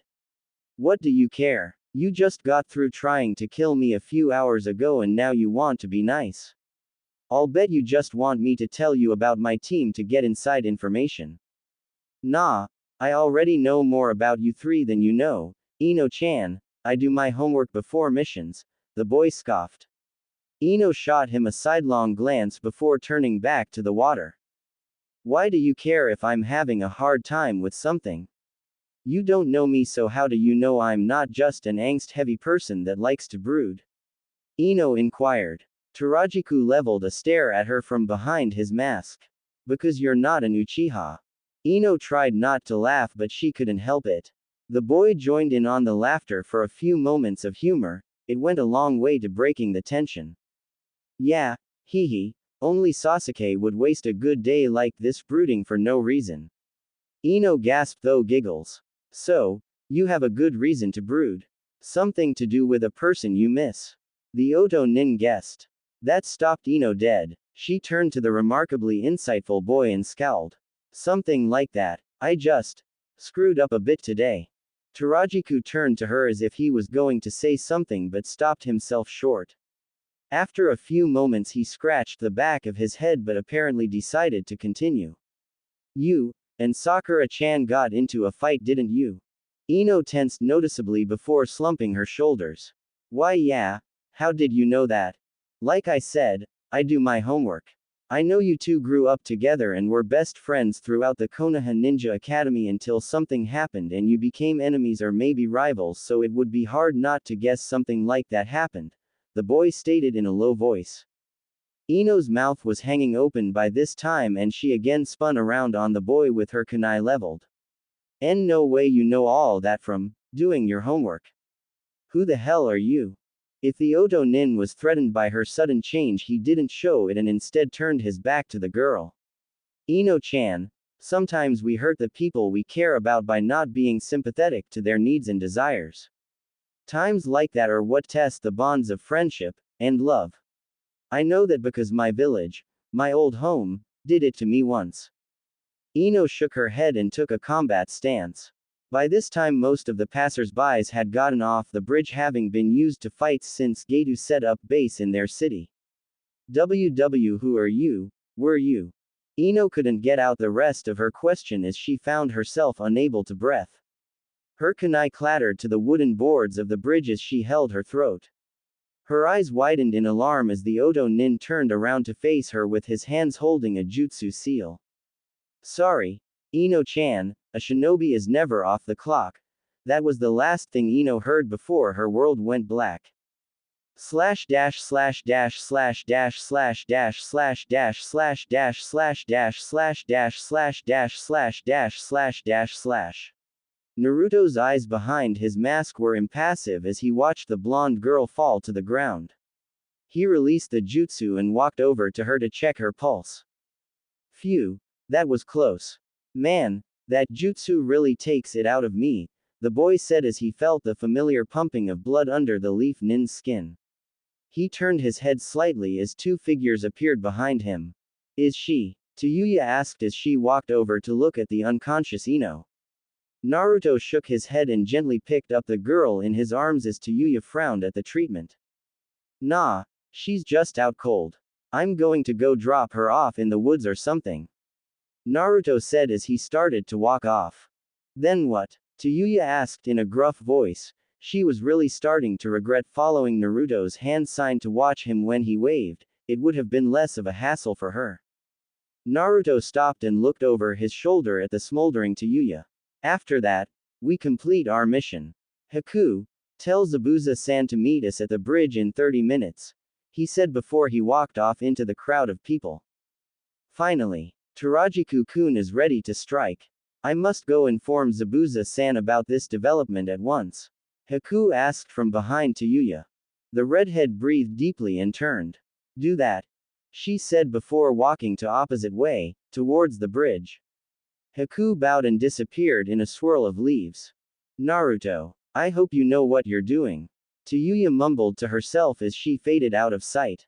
Slash dash slash dash slash dash slash dash slash dash slash dash slash dash slash dash slash dash slash dash slash dash slash. Kakashi-san, do you really think you should be reading a book at a time like this? Kakashi raised his eye from his precious Ika Ika paradise and regarded the old bridge builder. What? I doubt anyone will attack you anytime soon, so rest easy. My students should get here soon, so then you'll have even less to worry about, Tazuna-san. The old man nodded but still shot a look around as if ninja were going to jump out at any moment to attack him. The Junin was still sure that Naruto wouldn't attack them again. Of course, the events that lead to him leaving Konoha were anything but friendly. He had been in Anbu at the time of Naruto's death, and still had access to the case files. Even though a mob was attributed to the boy disappearing, a few people reported a Konoha nin saving the boy. Most in Anbu thought the crowd was just trying to stick together, but if someone did save the boy all those years ago, they could have warped his mind, especially if it was another hidden village that wanted the Kyuubi. They would feed him any information that would make him hate his old home. Kakashi-sensei. The Junin was brought out of his thoughts by his pink-haired student running up to him, Sasuke following in a more sedate pace behind her. Kakashi put his book away. Sakura would never let him hear the end of if she saw him reading it on the job. Ah, there you two are. Already done with the tree climbing training? Hi, Sasuke-kun, and I got done with it a few minutes ago and came right here. Sakura informed the Junin. She scanned the bridge a bit before knitting her forehead in frustration. Ino's not here. I thought she was with you too. She didn't complete the training yet? Kakashi asked. Sakura grew quiet and shook her head. We kinda got into a fight and she ran off. I hope she's alright. Sakura trailed off. Kakashi was about to say something until a light mist started to roll in. The construction crews started to whisper to each other as Tazuna ran back over to Kakashi and his two genins. Tazuna, get your people out of here, ordered the Junin as he pulled out a kunai. Sakura and Sasuke saw this and drew their weapons as well. What's going on? Why are you all getting out weapons? Tazuna asked in a small voice.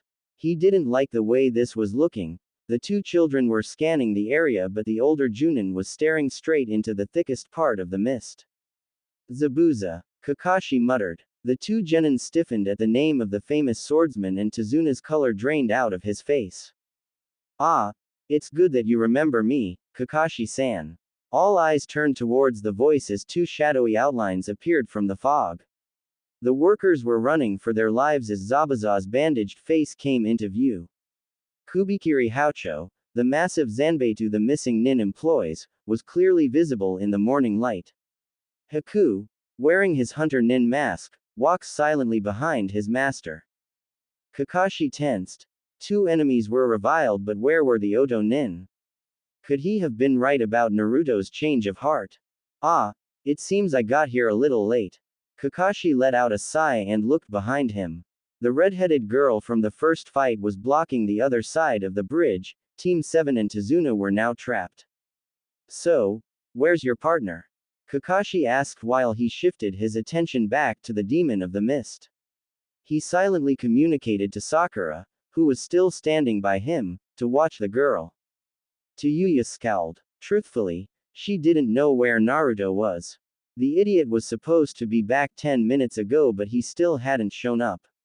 Well, no reason to let them know the bastard was missing. He's taking care of an annoying blonde at the moment. Don't worry, you one-eyed freak, he's been looking forward to a match with you. Sakura stiffened. Blonde? You? What have you done with Ino? She shouted. Tayuya smirked back and pulled out her flute in a majestic twirl. Well, we took care of her before we came to get you. She was so dumb, just sitting out in the middle of the city bawling her eyes out. She acted like someone had killed her pet or something, the redhead taunted. Sakura shrunk back at that, her face gone ashen. It's my fault. They got Ino because I ran her off. Setting her stance, she leveled a kunai at the Oto Kunoichi as tears threatened to fall. If you hurt one hair on her head, I'll peel your skin off. Kakashi and Sasuke turned to look at the dead serious Kunoichi.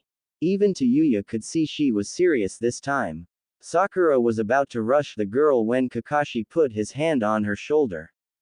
Sakura, I know they wouldn't kill Ino. Sakura looked up into the impassive eye of her teacher and relaxed a bit. The Junin smiled and turned to the girl. He really didn't know if Naruto would kill her or not. Since your partner isn't here yet, why don't you have a match with Sasu? Me. Have a match with me. Kakashi sighed and looked down at the resolute face of Sakura. He was about to say something when the redhead started to laugh. Why you? That's a joke, right? The only person here that even has a chance of beating me is the Junin. Here, let me show you what I mean. Tayuya's plan was to knock them off guard in the first few moments of the fight. The lighting mark on the back of her neck started to flare to life as the black tattoos snaked around her body in a jagged pattern. Her chakra surged to the level of a mid-chunin in an instant and all the ninja present, even Zabuza and Haku, were stunned. HHH, how did she do that? Sasuke croaked out. Kakashi's eye narrowed as he pulled up his Hitai-8 exposing the Sharingan. So, you have a cursed seal. That means your partner would have one as well. Interesting, but how long can you sustain that chakra output? You know I'm still much stronger than you are. Kakashi mused. The redhead smirked and shrugged. That is all true, it's a good thing I won't be the one fighting you. Zabuza, take care of Scarface and I'll deal with his brats.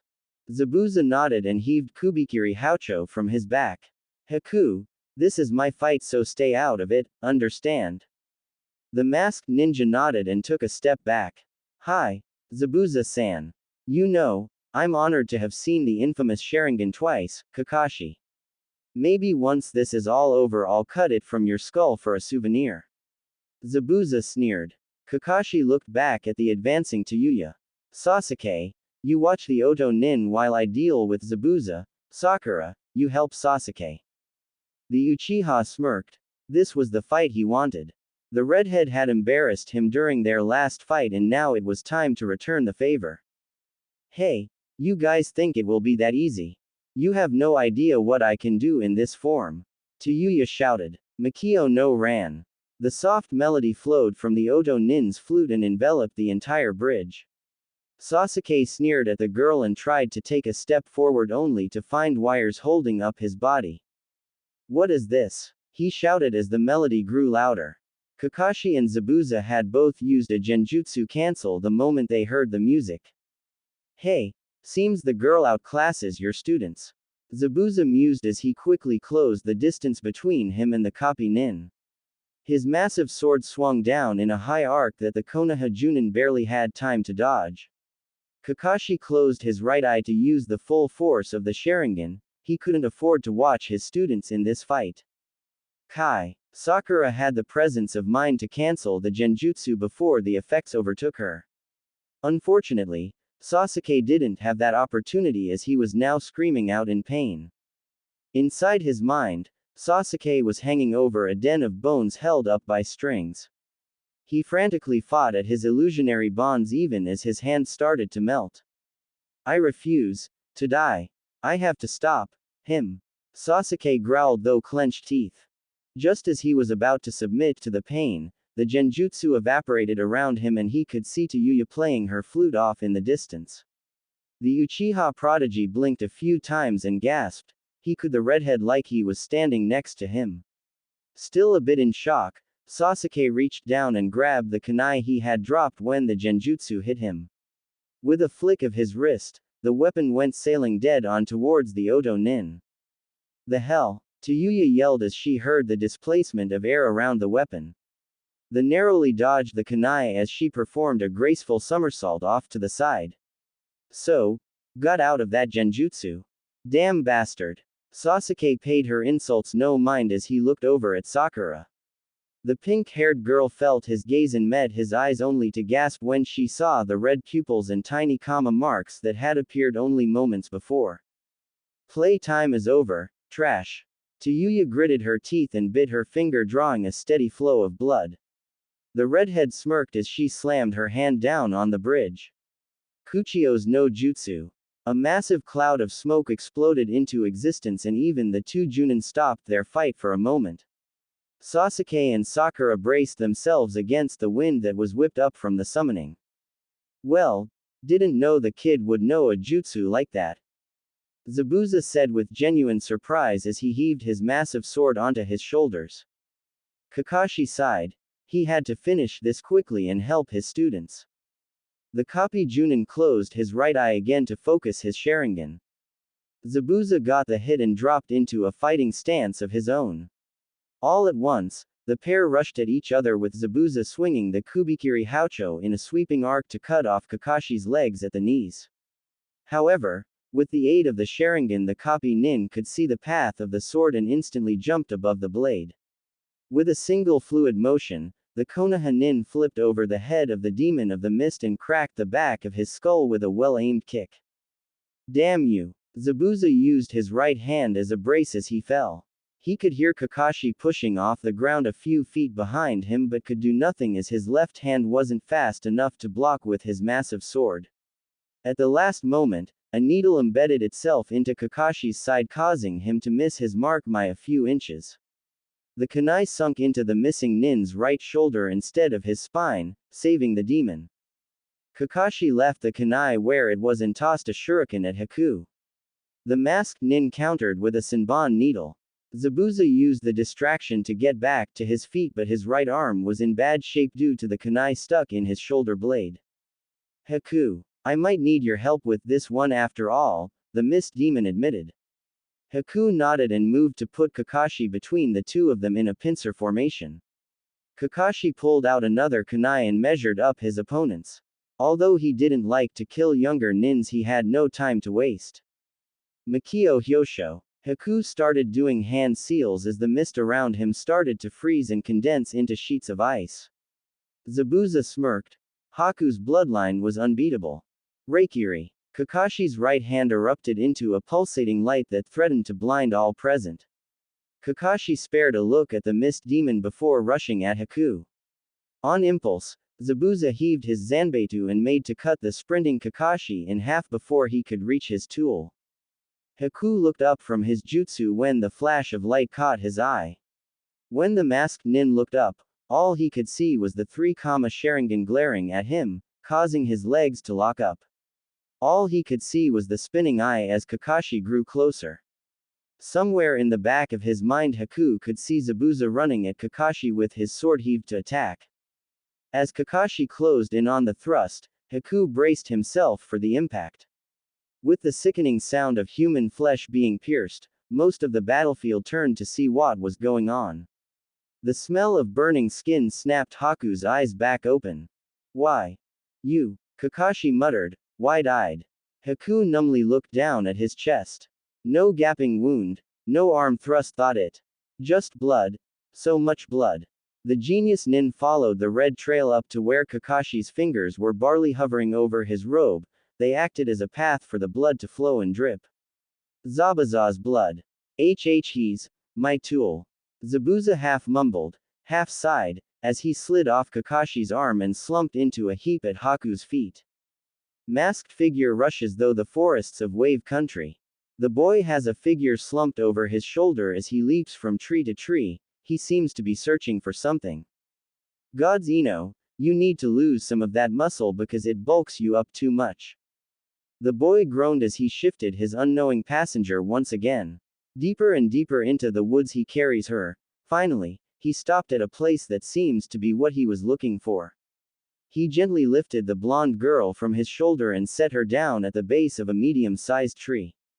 Quickly binding her hands and feet, he set to work looping a long piece of rope around her waist, clasping her firmly to the tree trunk. Naruto took a step back to survey his work. With an appraising eye from behind his mask, he looked over the knots. They were tight enough to hold the genin there for a few hours at best, but not complicated enough to make it so she would never get away. He was about to leave when her eyelids caught his attention. They were twitching rapidly as her eye moved around underneath them. Hey, even in a situation like this you dream. Naruto trailed off as he watched the blonde sleep, wondering what she was dreaming about.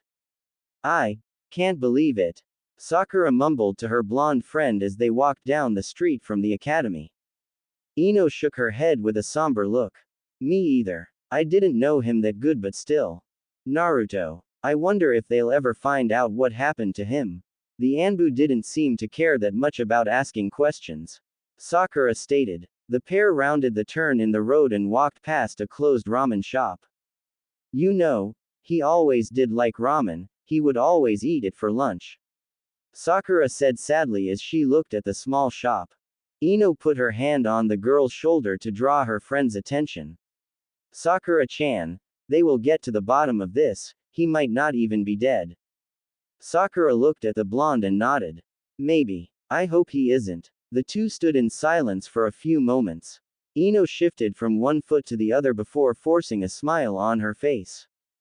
Come on, no use standing here moping. If he turns up tomorrow at school and we're all depressed, he'll laugh at us. I would rather get kicked out of the village than have Naruto hold something like that over my head. Ino declared. Sakura blinked at her a few times before giggling. Yeah, he'll be sitting there with ramen hanging out of his mouth and say something like, "Why are you guys looking at me like that? You aren't getting my ramen." The two girls shared a laugh with each other before heading to their respective homes.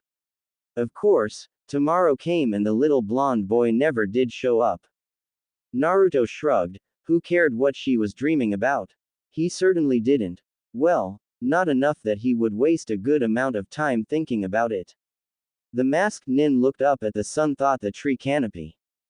Seems like I still have a few minutes before I have to meet up with Tayuya-chan and the others. Naruto mused. Taking a look back at the dreaming Ino, Naruto slipped off his mask and slipped it inside his purple cloak.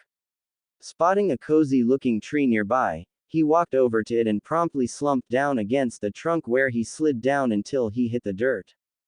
The white-haired boy reached into his cloak again and pulled out a small hand towel to dry himself of perspiration. Wonder how Zabuza-san is taking all this, he'll probably be pissed at me. He chuckled, imagining the missing nin stomping around his weird little shack cursing his name. Saw. Naruto looked over again at the unconscious blonde. Having nothing better to do for a few moments, he walked over to where she was tied up. Hey, can't even go to sleep without dreaming about Sasuke, huh? Guess some things never change no matter how long you're away. Naruto huffed. Sakura. Ino mumbled in her sleep. Naruto's face scrunched up in thought as he had that. He always thought Sakura and Ino hated each other after they broke off their friendship. He wasn't given much time to think, however, as Ino's eyes shot open. Who? Ino blinked at the familiar-looking boy hovering over her. Naruto, caught off guard by her sudden reaction, didn't immediately reach for his mask and just stared back. The blonde tensed her hands and legs only to find they were bound by several intricate knots. Ino looked up at the boy and glared hatefully at him. You, let me go right now. Naruto laughed quietly and drew back away from the genin. Let you go after all the trouble I went through to carry you here? Yeah, sure, Naruto replied sarcastically. So, it is you. You're the masked Odo nin that was talking to me on the bridge. Ino shouted as she just put two and two together. Naruto looked at her in confusion for a moment before reaching up to his uncovered face. Damn it, he hissed as he reached into his cloak to retrieve his mask. Naruto was about to slip it back on when Ino snorted at him. Won't help you now since I've already memorized what you look like, the kunoichi taunted. She was about to say more but a flash of steel under her chin cut her off. The blue-eyed nin had drawn a kunai and was pressing it against her throat. In that case, I suppose I should deal with you, Naruto stated. Ino's eyes didn't look at the blade but at the boy's face. Blue eyes met hers as she took in the rest of his face. It was unremarkable except for the very strange tattoos on his cheeks, they were almost like whiskers. Ino muttered despite the position she was in. Blue eyes, spiky hair, and whisker tattoos. Something clicked in her mind and her eyes widened. The boy saw this and backed off slightly but not enough that the kunai was off her throat. Naruto. The silence of the forest was only broken briefly by the soft sound of a kunai hitting the forest floor. //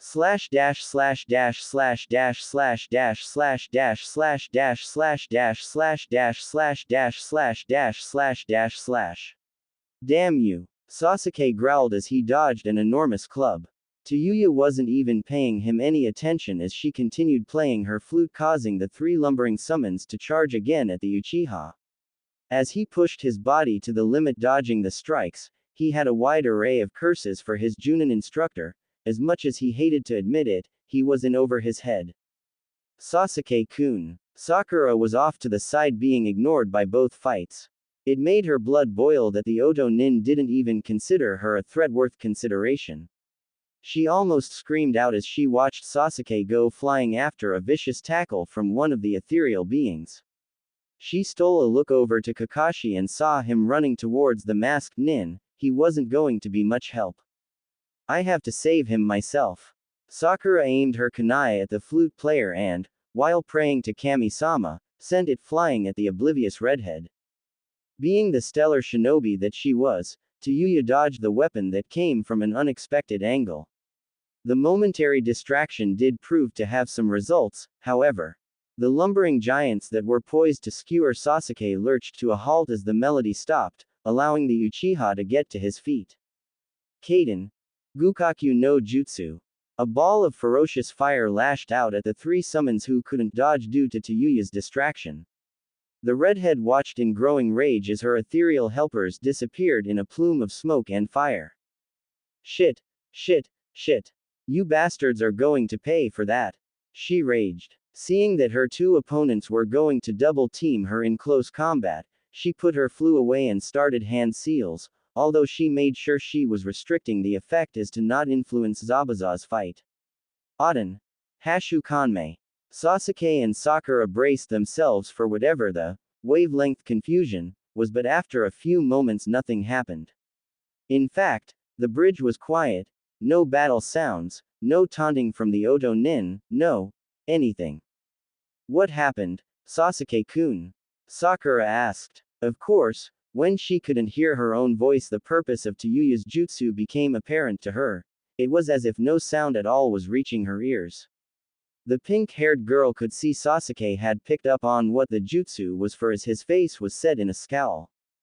The cursed Tayuya was already pressing her advantage as she twirled her flute like a baton and went on the offensive. Sakura was too busy watching Sasuke, and with the sound-blocking jutsu in effect she couldn't hear the sounds of Tayuya's feet as the Oto Nin rushed to attack. Sasuke, however, did see the attack and sent a shuriken sailing over Sakura's shoulder before his teammate could even wonder what he was doing. Tayuya hissed in pain as the metal star embedded into her arm but still completed the attack. Her instrument firmly impacted the back of Sakura's neck, sending the girl into immediate darkness. Ino. I'm so sorry, was the last thought the girl had before falling to the ground in a heap.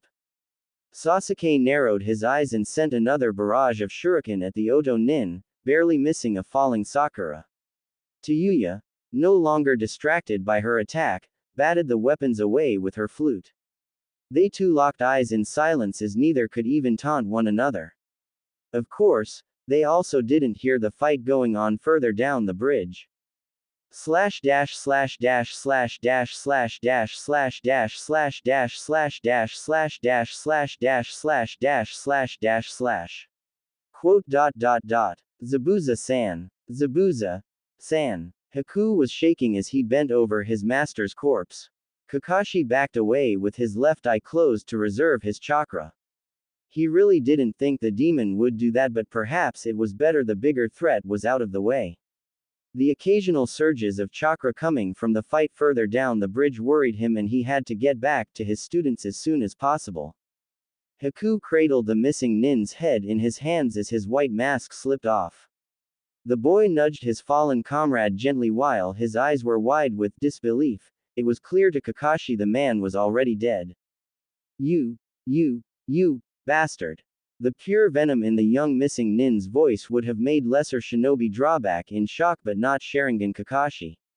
The veteran Junin merely gave the boy a pitying look as he gripped his kunai. A distraught enemy was still an enemy. Ninpu. Makio Hyosho. Kakashi immediately tensed up when several sheets of ice started to form around him. The missing nin casually slipped into one of them with eyes harder than steel behind his mask. Kakashi quickly tried to analyze what the mirrors could be used for but was forced to give up that line of thought when several Senbon needles embedded themselves in the ground he had previously occupied. So, this is some sort of reflection jutsu? Kakashi asked more to himself than Haku. The former Mist Nin was ricocheting from mirror to mirror launching needles that the elite Junin was having trouble dodging. As two of the sharp instruments implanted themselves into his leg, Kakashi uncovered his Sharingan yet again. You're good, Kakashi droned. Haku didn't pay his words any thought, he was beyond that now. The missing Nin gathered more Senbon needles before dashing to another mirror while launching them at his opponent. To his utter shock, he found himself caught by the throat mid-leap by Kakashi. Haku glared hatefully at the man as Kakashi sighed. But I'm better. The young boy wanted to curse Sharingan Kakashi's very existence, he wanted to make him pay for what he did to his master. He wanted, for the first time in his life, to actually kill someone. The spinning tome of the Sharingan cut off these thoughts, however, as Haku found himself unable to keep his eyes open. After his genjutsu had the desired effect, Kakashi watched the mirrors dissolve back into water. That was some blood limit. Oh well, better go see how Sasuke is doing. Kakashi mused as he covered his left eye and disappeared in a swirl of leaves.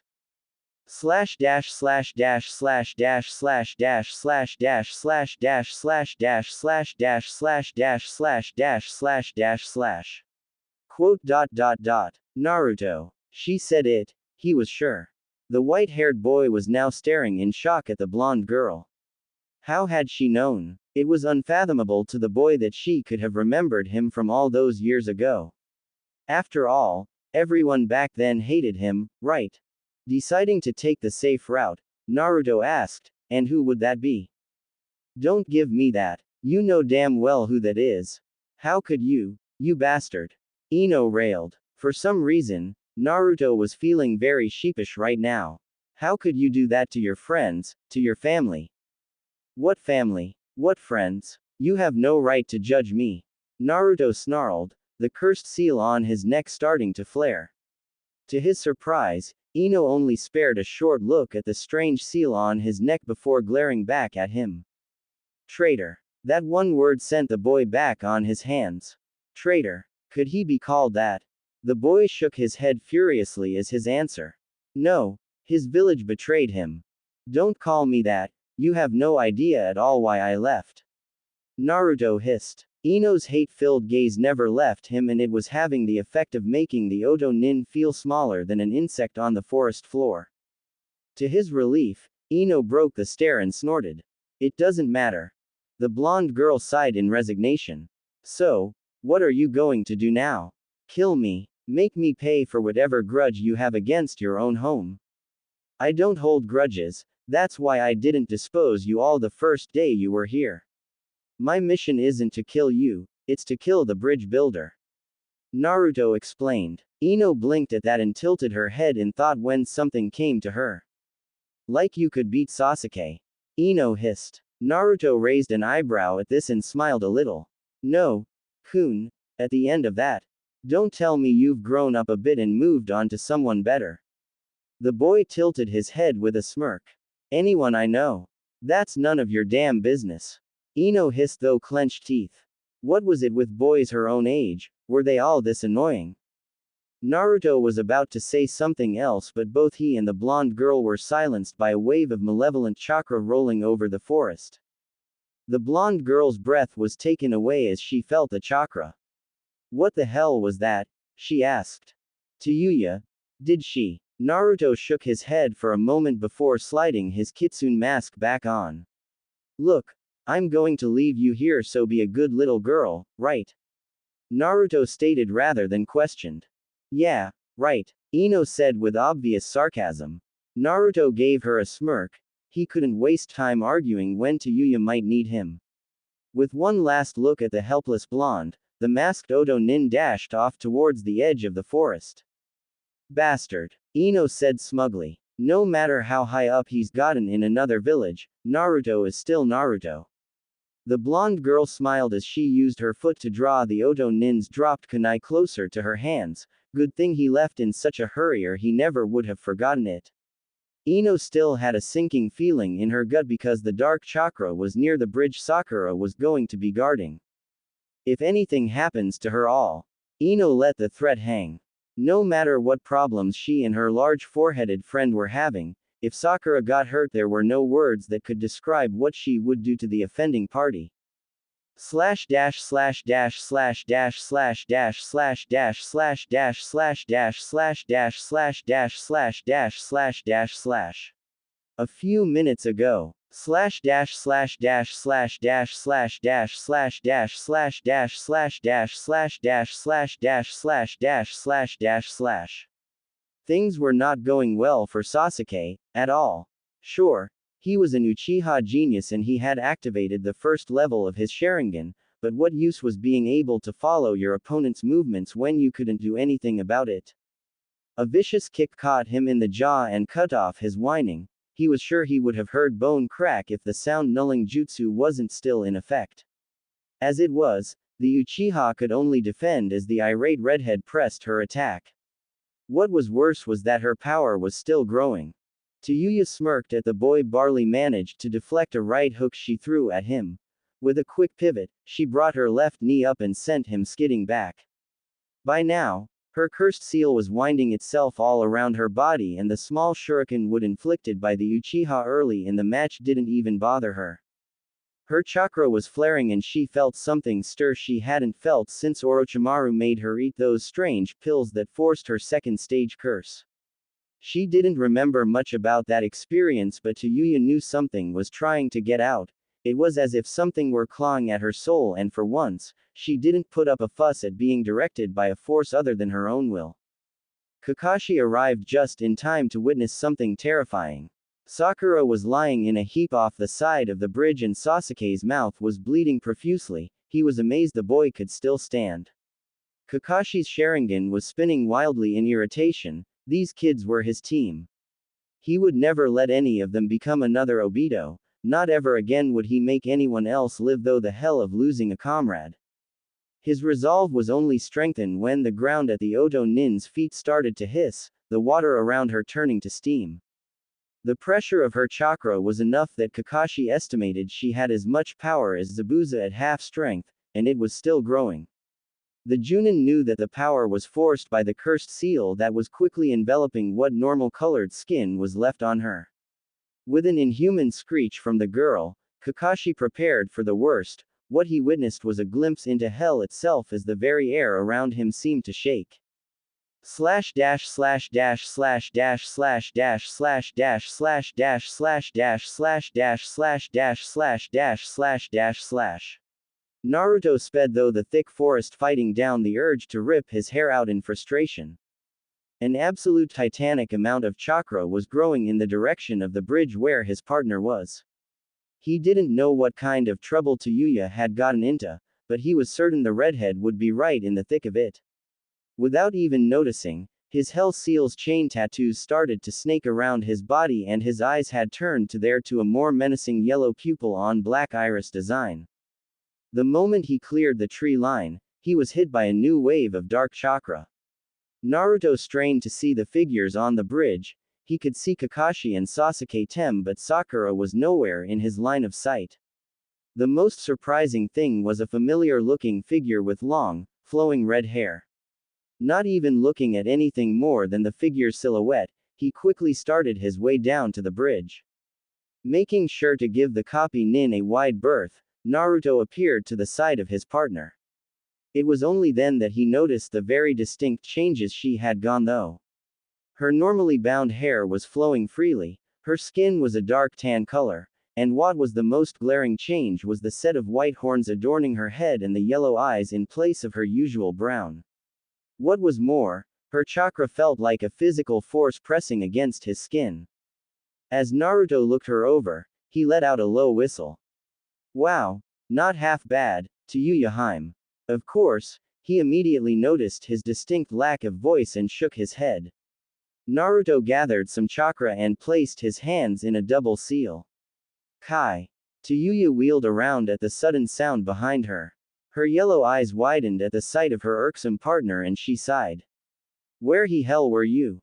She barked. The added effect of the eyes and horns gave her patented glare a supercharged effect that made Naruto flinch.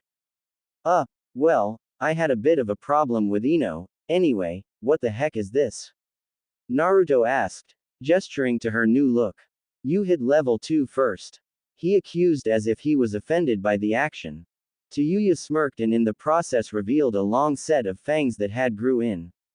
Hey, always remember that I'm better, bitch, she taunted, striking a cocky pose. Kakashi, suddenly very aware of the trouble he was in, started to run through his viable options. He could probably take the girl, but with Naruto here that could complicate things. If he had the ability to go to this new level, it would be extremely troublesome. Already Naruto's eyes were yellow and his seal was winding itself around him, he could go at any minute. Hey, where's Zabuza and Haku? Naruto asked as he looked around. He felt a pang of sympathy when he saw Sakura sprawled out on the bridge. Luckily, she was still breathing. Sasuke, on the other hand, looked like he got into a fight with a meat grinder. His face was one big bruise and his jaw looked to cracked or broken. He must have really pissed off Tayuya. In response to Naruto's question, the demon-like girl pointed to Kakashi. He was the last person I saw fighting Zabuza, ask him. Naruto turned to him with a raised eyebrow that obviously meant for the copy nin to explain. Zabuza? Well, he's dead. Kakashi deadpanned, his hand snaking up to a pocket on his vest but stopping short. The boy is somewhere back there. He won't be up for a while, though. Naruto gritted his teeth. He may have not liked Zabuza, but the man was one of his teammates for this mission while Haku had become something of a friend. Subconsciously, the hell seal started to wind itself onto more of the boy's skin. Kakashi's fingers itched. Something had to give. He looked over to Sasuke and was pleased to note that for once, the boy was not giving into his ego and was steering clear of the fight. Sakura was far enough to the side that she should not be affected by anything that happened. So, are we going to kick this shit's ass or what? Tayuya asked, gesturing to the Junin. Kakashi's hand shot up to his Hitai-8, ready to uncover his Sharingan at a moment's notice.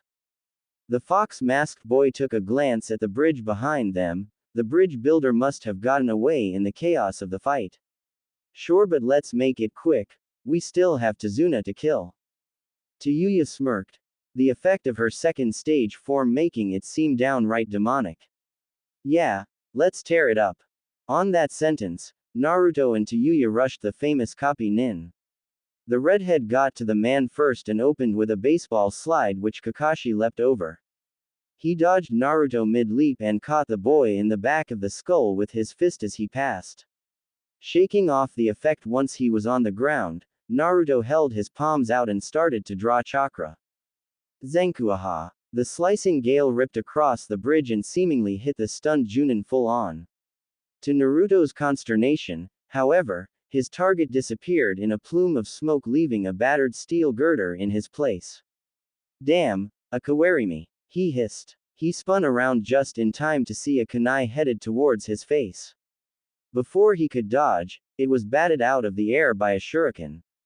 Naruto spared a smile in Tayuya's direction as he rushed the silver-haired Konoha nin again. Tayuya, sizing up Naruto's attack, sprinted towards Kakashi at an angle to try and limit his field of movement.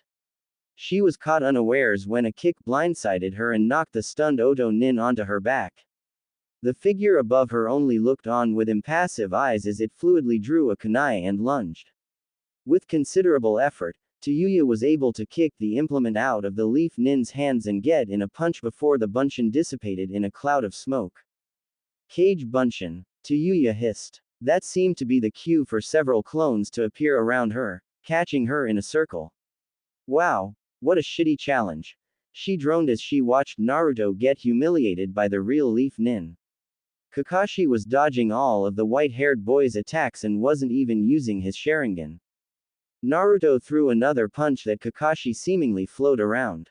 The more experienced shinobi dodged to the side and brought his knee up into Naruto's gut, causing the boy to double over.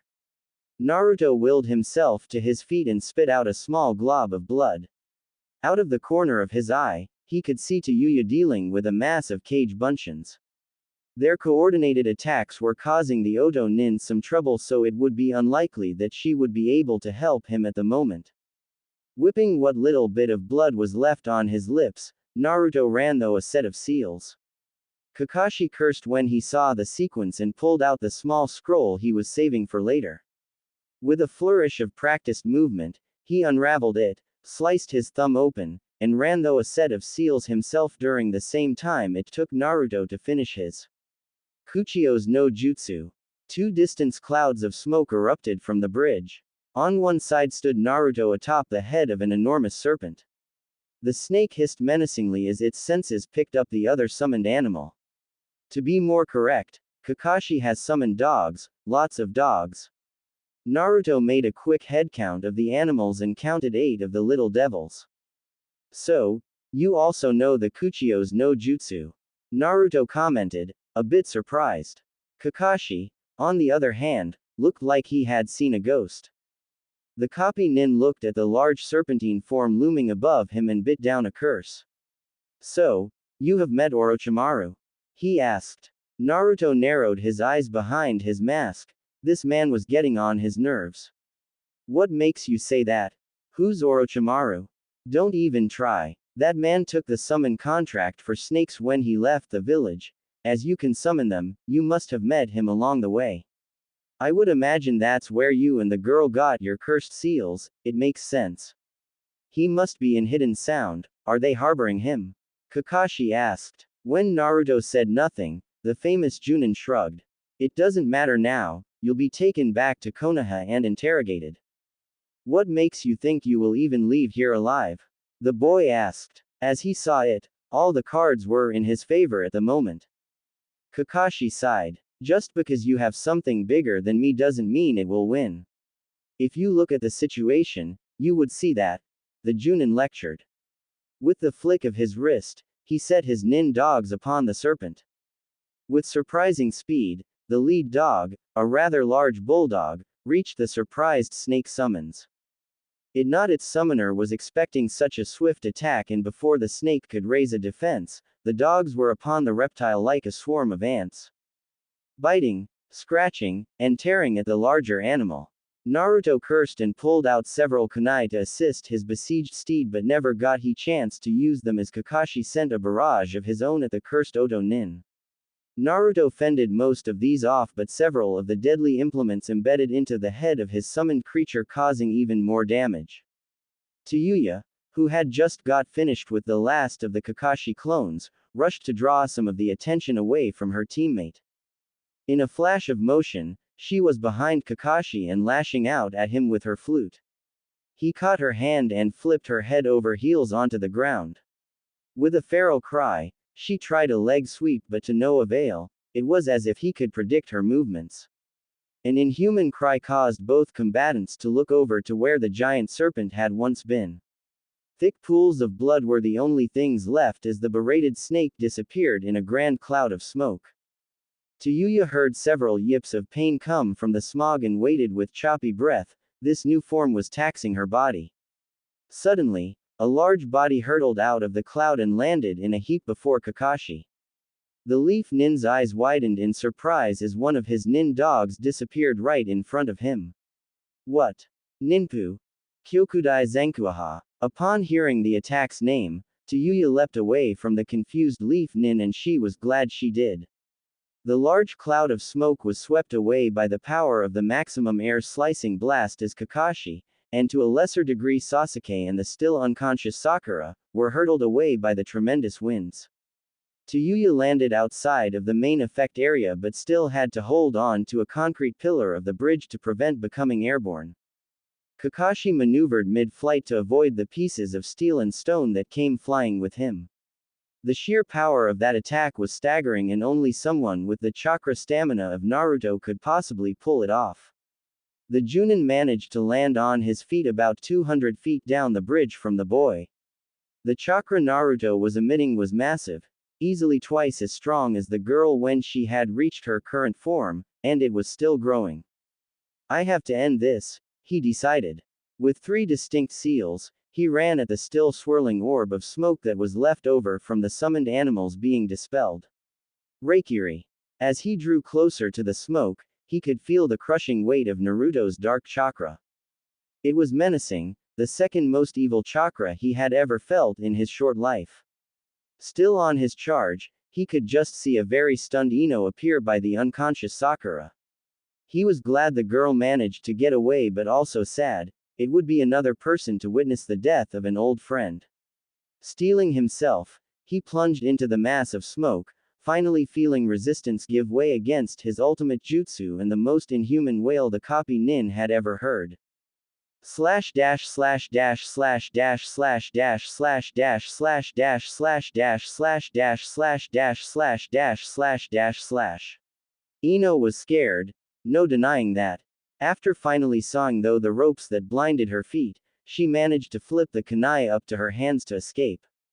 The sounds of battle that she picked up from the direction of the bridge only served to spur her on to greater speeds. Finally breaking the tree line, she was immediately berated by fierce winds that had before been blocked by the trees. The dust that was kicked up by whatever attack caused it was cutting at her arms as Ino tried to cover her sensitive eyes. What the hell was that? Ino wondered aloud as the attack lessened. She could see a cloud of smoke settle around a large form in the middle of the bridge. The kunoichi didn't even want to fathom what that was. Scanning for her friends, one in particular, she was drawn to a bright light several hundred feet down the bridge from the Oto Nins. She made the leap from the forest to the bridge and started running down the structure to get to whatever that light was. Tazuna-san was nowhere to be seen, not that Ino was looking for the old man. It seemed cruel, but there was only one thing on her mind at the moment and that kept her from caring about the killing intent coming from further down the bridge. Ino's breath hitched when she caught sight of a stray blotch of pink hair. Running over to the pile of rubble, the blonde kunoichi struggled to move the large sections of debris away from her teammate. Sakura was battered, bruised, cut, and bleeding from several larger gashes, but she was alive. Ino couldn't help it. She drew the unconscious girl close and sobbed quietly as she brushed stray strands of hair from Sakura's face. Idiot. Do you have any idea how worried I was? You stupid, big foreheaded jerk. She croaked. Most of her words came out as unrecognizable sobs, but it made the blonde feel better to vent. Sakura strained to open her eyes. She felt like she had gotten run over by a train. Her entire body ached and her ears were most definitely ringing from whatever hit had caused her to lose consciousness. To her immense surprise, she found herself being cradled by someone. Her hair raced. What if it was Sasuke? With that still in mind, she forced her eyes to open, expecting to see the stoic Uchiha fussing over her. What she discovered instead was a distraught Ino clutching onto her. Ino. Sakura gasped. The blonde girl struggled to rein in her emotions as she pulled back enough to look at her friend's face. Looking at the tear-stained face of Ino, Sakura felt something stir in the back of her mind that was completely foreign to her. Ino must have felt a similar feeling because her eyes widened slightly and she stifled a gasp. Whatever the feeling was, it was growing in intensity the more the pink-haired kunoichi stared into the gray eyes of her former best friend. Without even knowing it, both girls had closed a slight amount of distance between them without either noticing. With growing anxiety, they inched closer and closer, both wondering what was happening between them and why they didn't want to stop it. Yarg. The pained scream of Kakashi brought both kunoichi back into the real world. Ino pulled back so fast her ponytail whipped her back and Sakura erupted into coughing fits, her face flushed. It was silently agreed upon by both friends that they would discuss this later before they turned to see what could have possibly caused their ultra-stoic sensei to yell like that. Sakura's blush soon drained from her face along with the rest of her blood as both girls discovered the reason why the great copy nin would lose his cool. After all, both of them would have done the same thing if they were caught in the jaws of a black-coated fox the size of a small house.